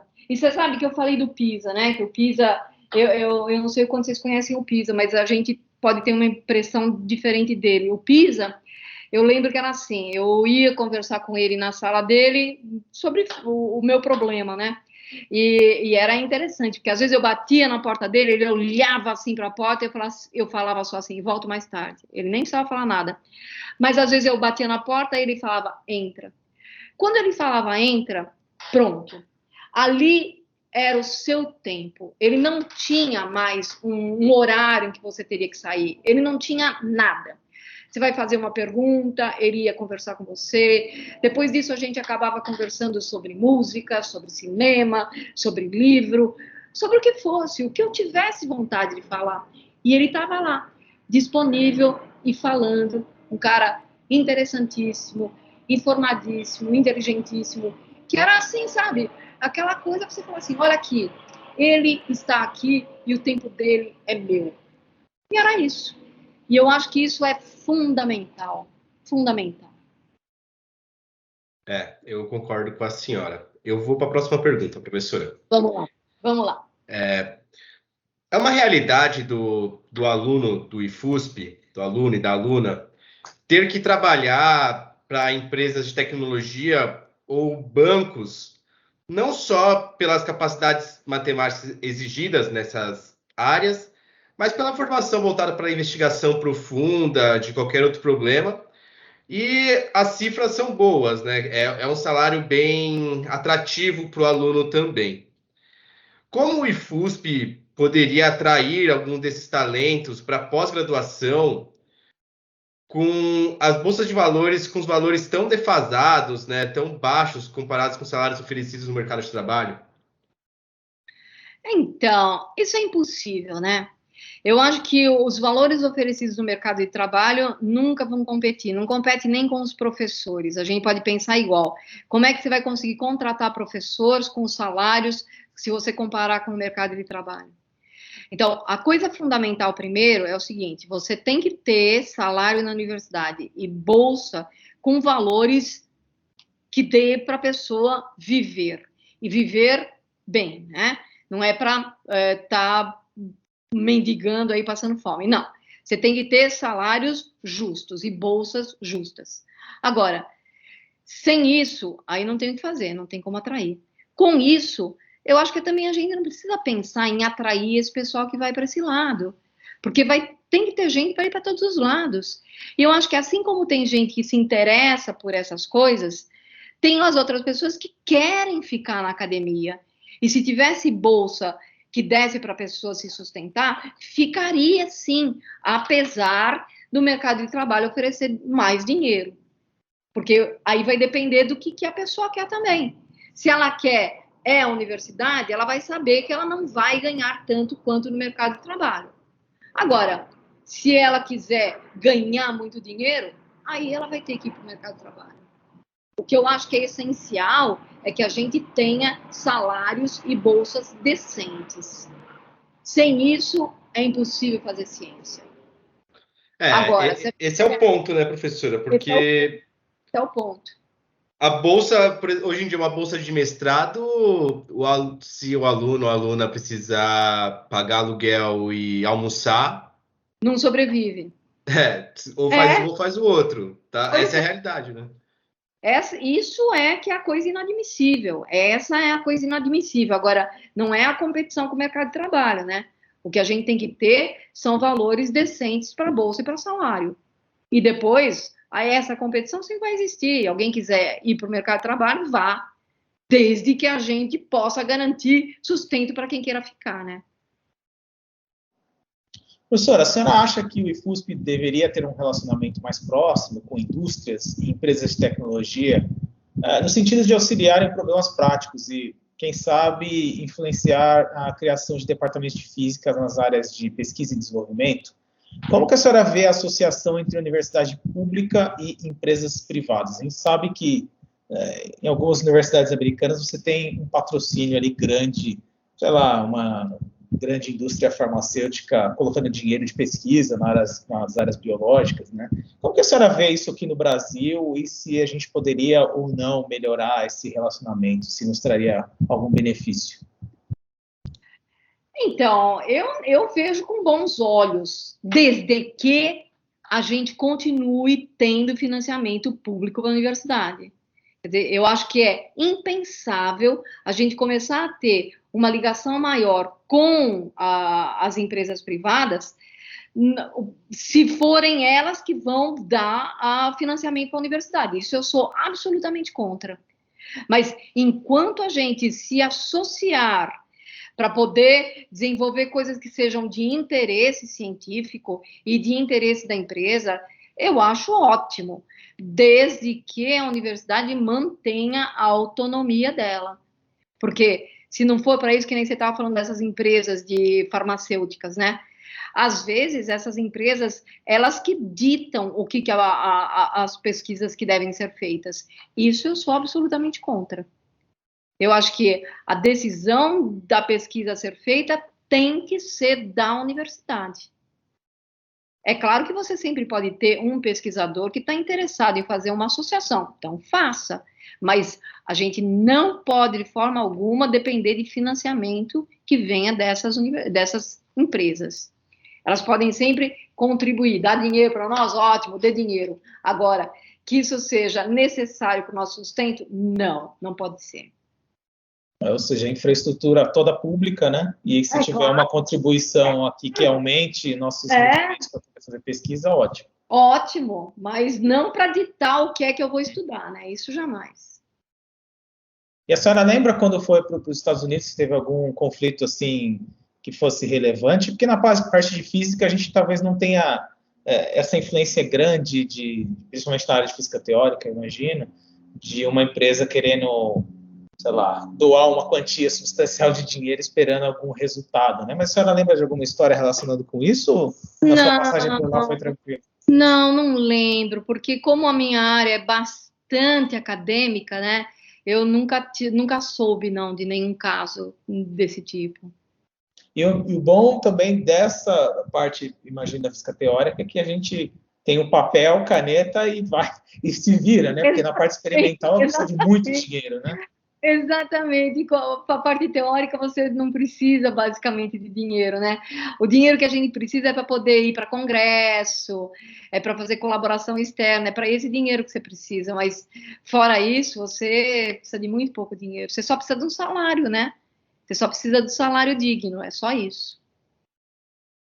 E professora, qual é a importância da participação de eventos e congressos internacionais e nacionais na carreira de um físico e como a interação com pesquisadores de outros países lhe ajudou a modificar sua forma de fazer pesquisa?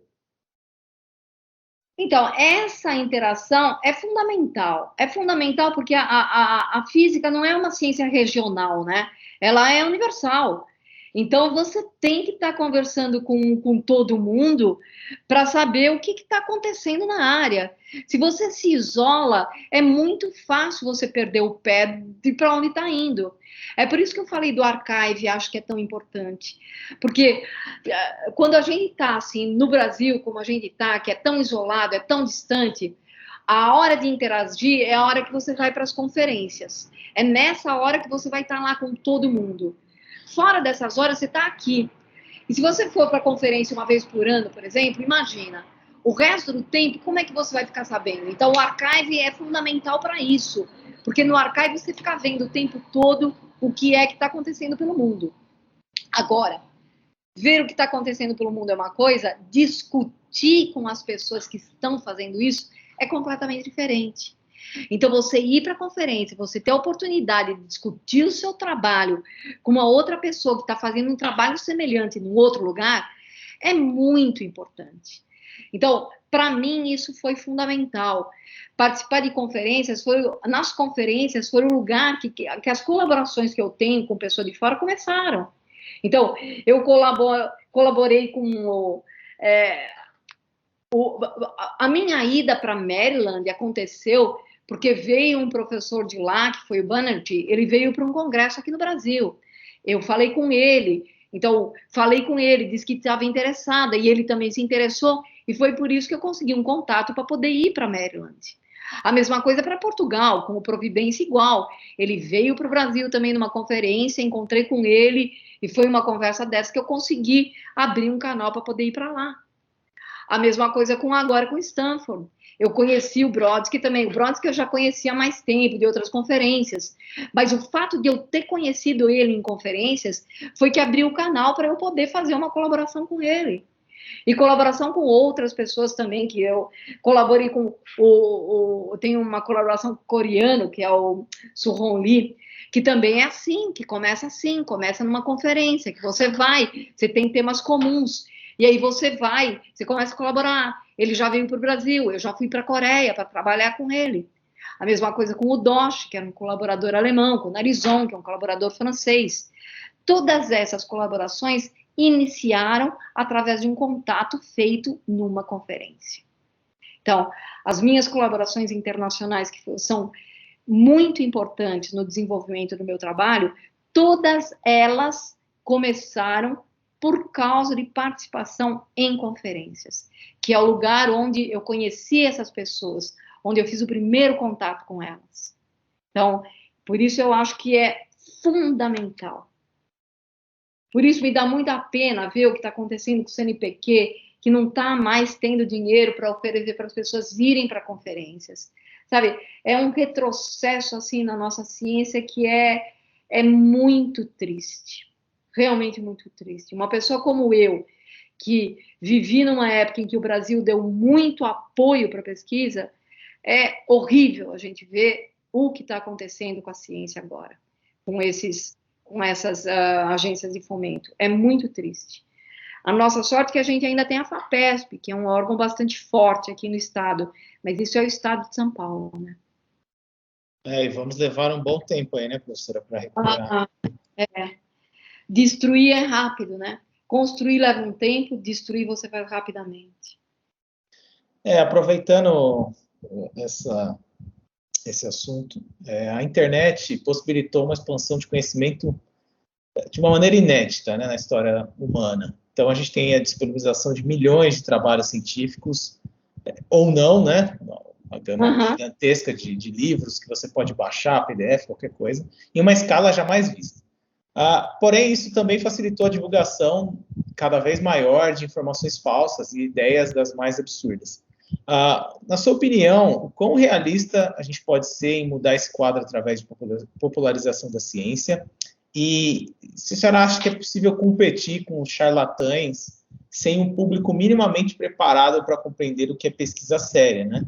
O que é pesquisa séria de picaretagem. Porque se você for no YouTube hoje, ou no próprio Google, e, sei lá, pesquisar alguma coisa sobre mecânica quântica, vem uma quantidade enorme de porcaria, de consciência quântica, ajuste sua frequência com a frequência do universo, uma quantidade de bobagem inacreditável. Então, onde que a gente pode melhorar aí nosso trabalho de popularizar a ciência e combater esses problemas?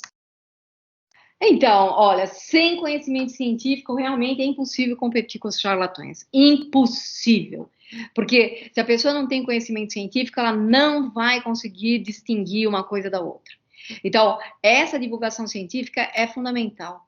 Esse exemplo que você deu de mecânica quântica é incrível, porque eu já dei umas palestras sobre o que é, né, no fim, a mecânica quântica, e foi isso que eu fiz. A primeira coisa que eu fiz, eu fui na internet procurar o que tinha lá na mecânica quântica, as coisas que você vê, é para dar risada, é para realmente dar risada. Mas eu posso dar risada porque eu sei distinguir o que é a coisa que é verdadeira do que não é, né? Agora, uma pessoa que não tem essa informação, ela não vai saber fazer isso. E ela vai pegar aquelas coisas e achar que ela está falando mecânica quântica mesmo.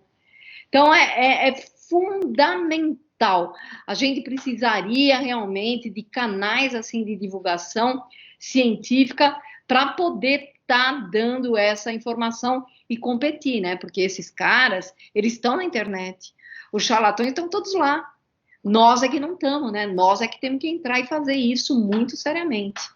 Então, eu acho que tem pessoas fazendo programas já de ciência e colocando aí, tem a Débora Menezes, não sei se vocês conhecem, que é presidente da SBF agora, ela tem um programa que toda semana é uma palestra sobre física, e ainda em particular ela fala são mulheres falando sobre física.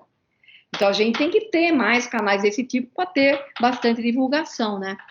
Competir um pouco com os malucos. Porque sem isso não vai dar, não vai ser possível de forma alguma. Eu até estava lembrando que essa semana foi o carnaval, né? E eu recebi aí do meu sobrinho, que não é cientista nem nada, uma coisa que eu achei super legal. É uma caixa assim fechada, como se fosse um salão fechado, e está escrito assim: Carnaval de Schrödinger. Está tendo ou não está tendo? Sabe? Que era o que eu estava falando esse ano.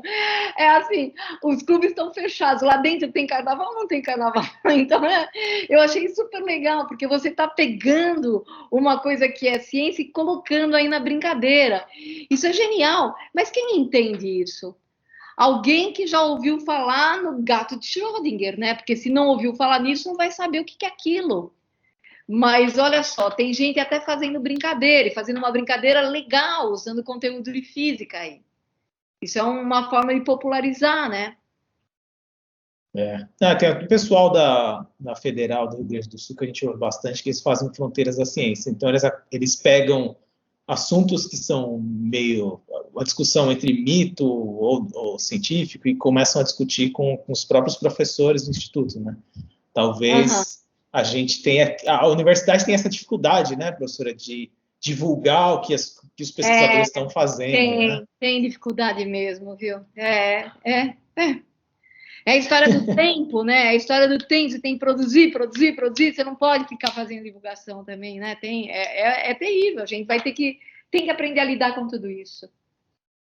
Complementando, a universidade também precisa se modernizar, pensar que o cientista também não pode só ser o único responsável pela sua divulgação, né? Tem que ter equipes responsáveis, especializadas em divulgar. Claro. Senão não adianta nada, né? O pesquisador não pode pesquisar, ensino, pesquisa, divulgação, fazer. O ser humano não consegue, né? Tempo escasso, né? Vamos para a próxima. Também que acontece, aí estou dando, que é o Pint of Science, né? Acho que vocês já ouviram falar. Que é essa reunião que acontece nos bares e a pessoa vai lá dar uma palestra. Já ouviram falar disso? Sim. Essa pandemia eu cheguei até a participar de alguns. Pois é, eu também já dei uma palestra. Eu até falei de mecânica quântica, de física quântica numa palestra dessas. E eu achei genial, porque é num bar. Aí você põe gente de todos os cantos e está falando de física ali no meio do bar. Então, essas coisas poderiam acontecer mais, né? Sim, iniciativa desse tipo. Sim. Bom, vamos seguir aqui para a próxima pergunta. Professora, como que a senhora vê a premiação de trabalho científico como incentivo para a produção acadêmica? E o que pode comentar sobre a distinção que recebeu no prêmio Gulbenkian em Ciência e Tecnologia? Eu acho super importante essa história da premiação, porque, sabe, você dá um apoio para a pessoa que está lá trabalhando, você mostra assim, o que você fez foi legal, e é super gostoso isso. Eu acho que a SBF também tem esse prêmio Carolina Nemes, que é para jovens físicas. Eu acho genial isso, porque ainda pega a parte de ser mulher, que já é mais difícil dentro da comunidade, então é um prêmio específico para jovens pesquisadoras. E é muito legal, eu já assisti essa premiação e você vê quando as pessoas estão contando lá o que faz, você vê como isso é importante para as pessoas. No meu caso também, esse prêmio foi uma coisa muito legal, porque é esse cara que eu falei que é genial, o João da Providência, que eu trabalhei com ele lá em Portugal, e esse prêmio era uma coisa assim, que você vai e submete o trabalho. E ele fez isso, ele pegou e submeteu um trabalho que tinha sido feito em colaboração comigo e com a Constança, lá de Portugal também. E ele submeteu, mas ele não falou nada, ele só contou na hora que foi escolhido, né? Aí, sabe, dá aquela alegria de você dizer assim, olha, quer dizer que esse negócio, alguém olhou, comparou com outros e achou que é bom mesmo. Então, isso te dá um ânimo tremendo. Depois foi muito legal para mim, porque isso faz bastante tempo mesmo, né? E eu consegui dinheiro do Instituto para ir até Portugal para receber esse prêmio. Então, o Instituto também me apoiou bastante, porque quando o prêmio ia ser recebido lá, eu não tinha dinheiro para ir para lá, mas aí o Instituto me apoiou, me deu dinheiro para poder ir para Portugal receber o prêmio. Então, é uma coisa que é assim, nossa, é muito gostoso, né? É uma coisa que a gente tem desde criança. Quem recebia medalha, né? Eu lembro de ter no grupo primário, que de vez em quando você recebia medalha, assim, do melhor aluno. Você andava tão orgulhoso com aquilo. Então, é uma coisa que é assim, é alguém dizendo para você, legal o que você fez, legal o seu trabalho. Isso é sempre bom. É sempre ótimo que alguém parou, olhou para você e achou importante aquilo que você estava fazendo. Então, eu acho que premiações são, sim, importantes. E elas motivam, né? Elas te dão vontade de continuar investindo naquela coisa.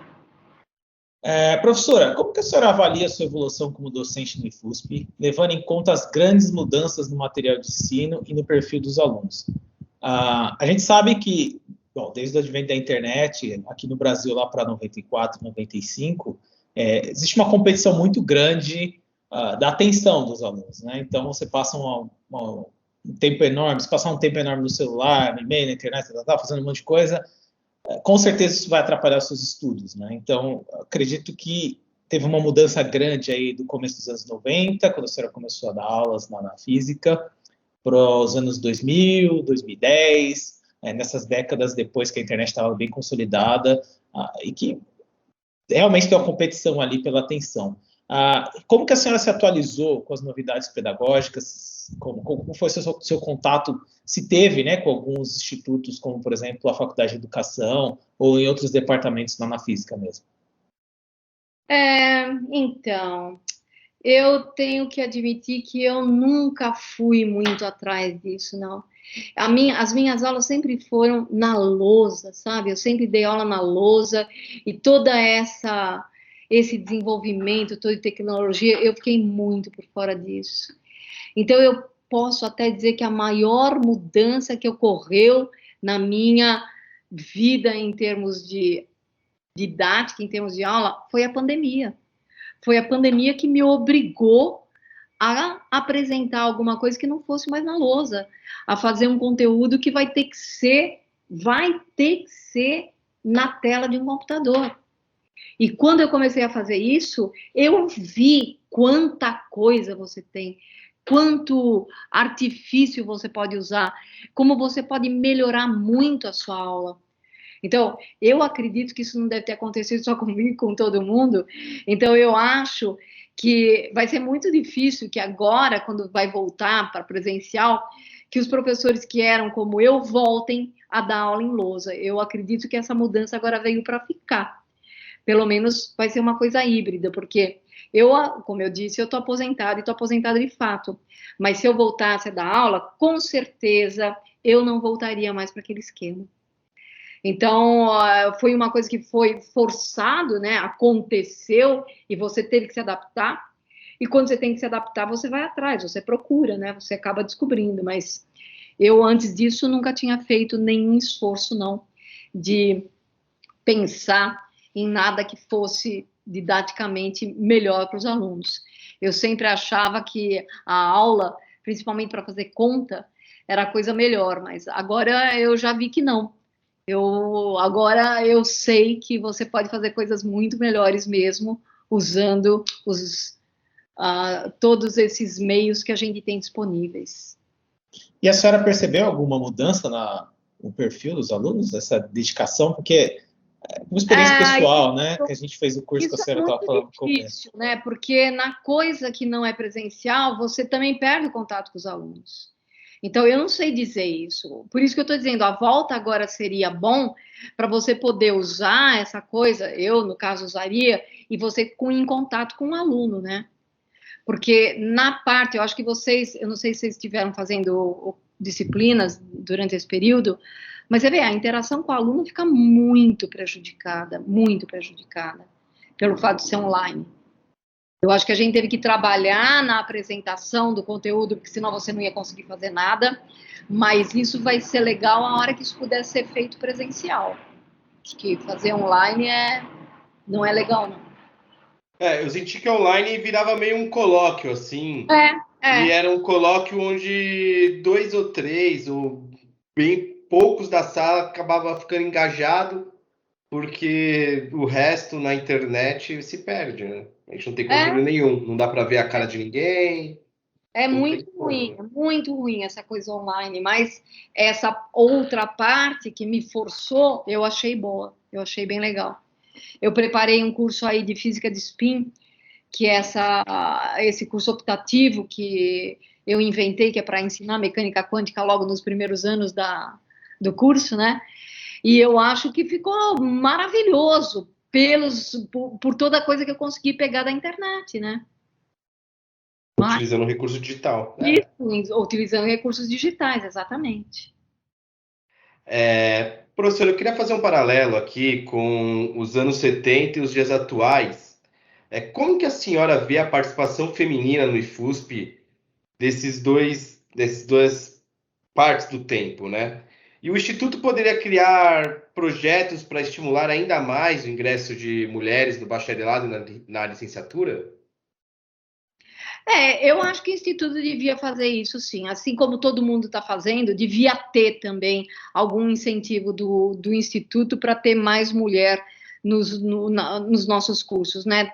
De bacharelado e de licenciatura. Acho que sim. Acho que o Instituto devia fazer isso.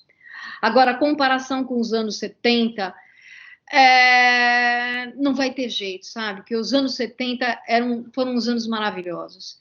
Eram os anos dos hippies, era o fim dos anos dos hippies, e era aquela história em que teve emancipação feminina, teve um monte de coisa, e quando eu entrei naquela universidade, eu não sentia nada, mas nada de pressão, assim, ou de desvalorização da mulher. Eu era absolutamente igual aos meus colegas homens, e era um clima genial ali, em termos de feminismo, né?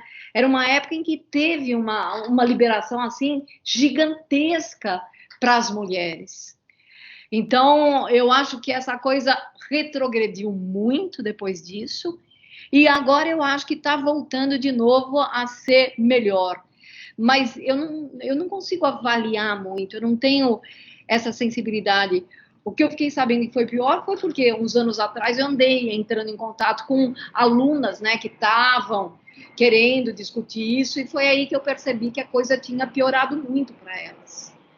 Mas os anos 70 foram fantásticos, realmente fantásticos.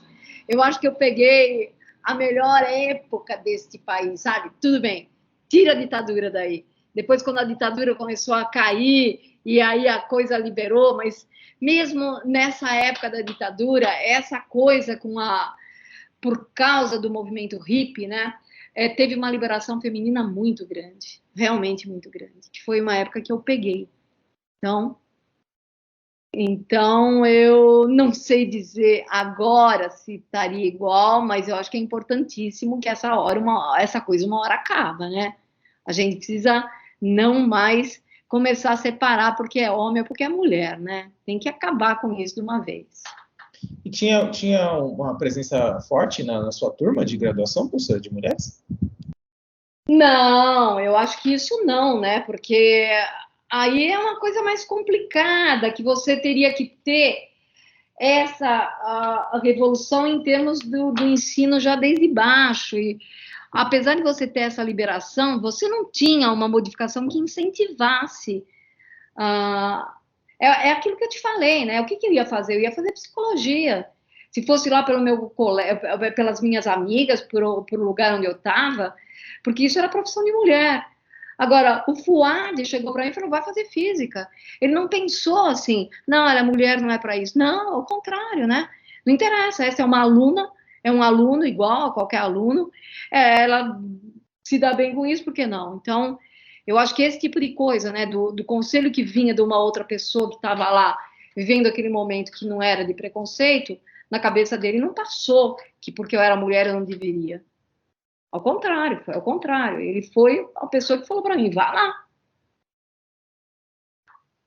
Então, acho que incentivo sempre não existia tanto. Não existia nenhum, né? E não existe ainda. Então, essa coisa tem que mudar mesmo, mas o clima entre as pessoas é o que eu acho que era bastante liberal, bem diferente.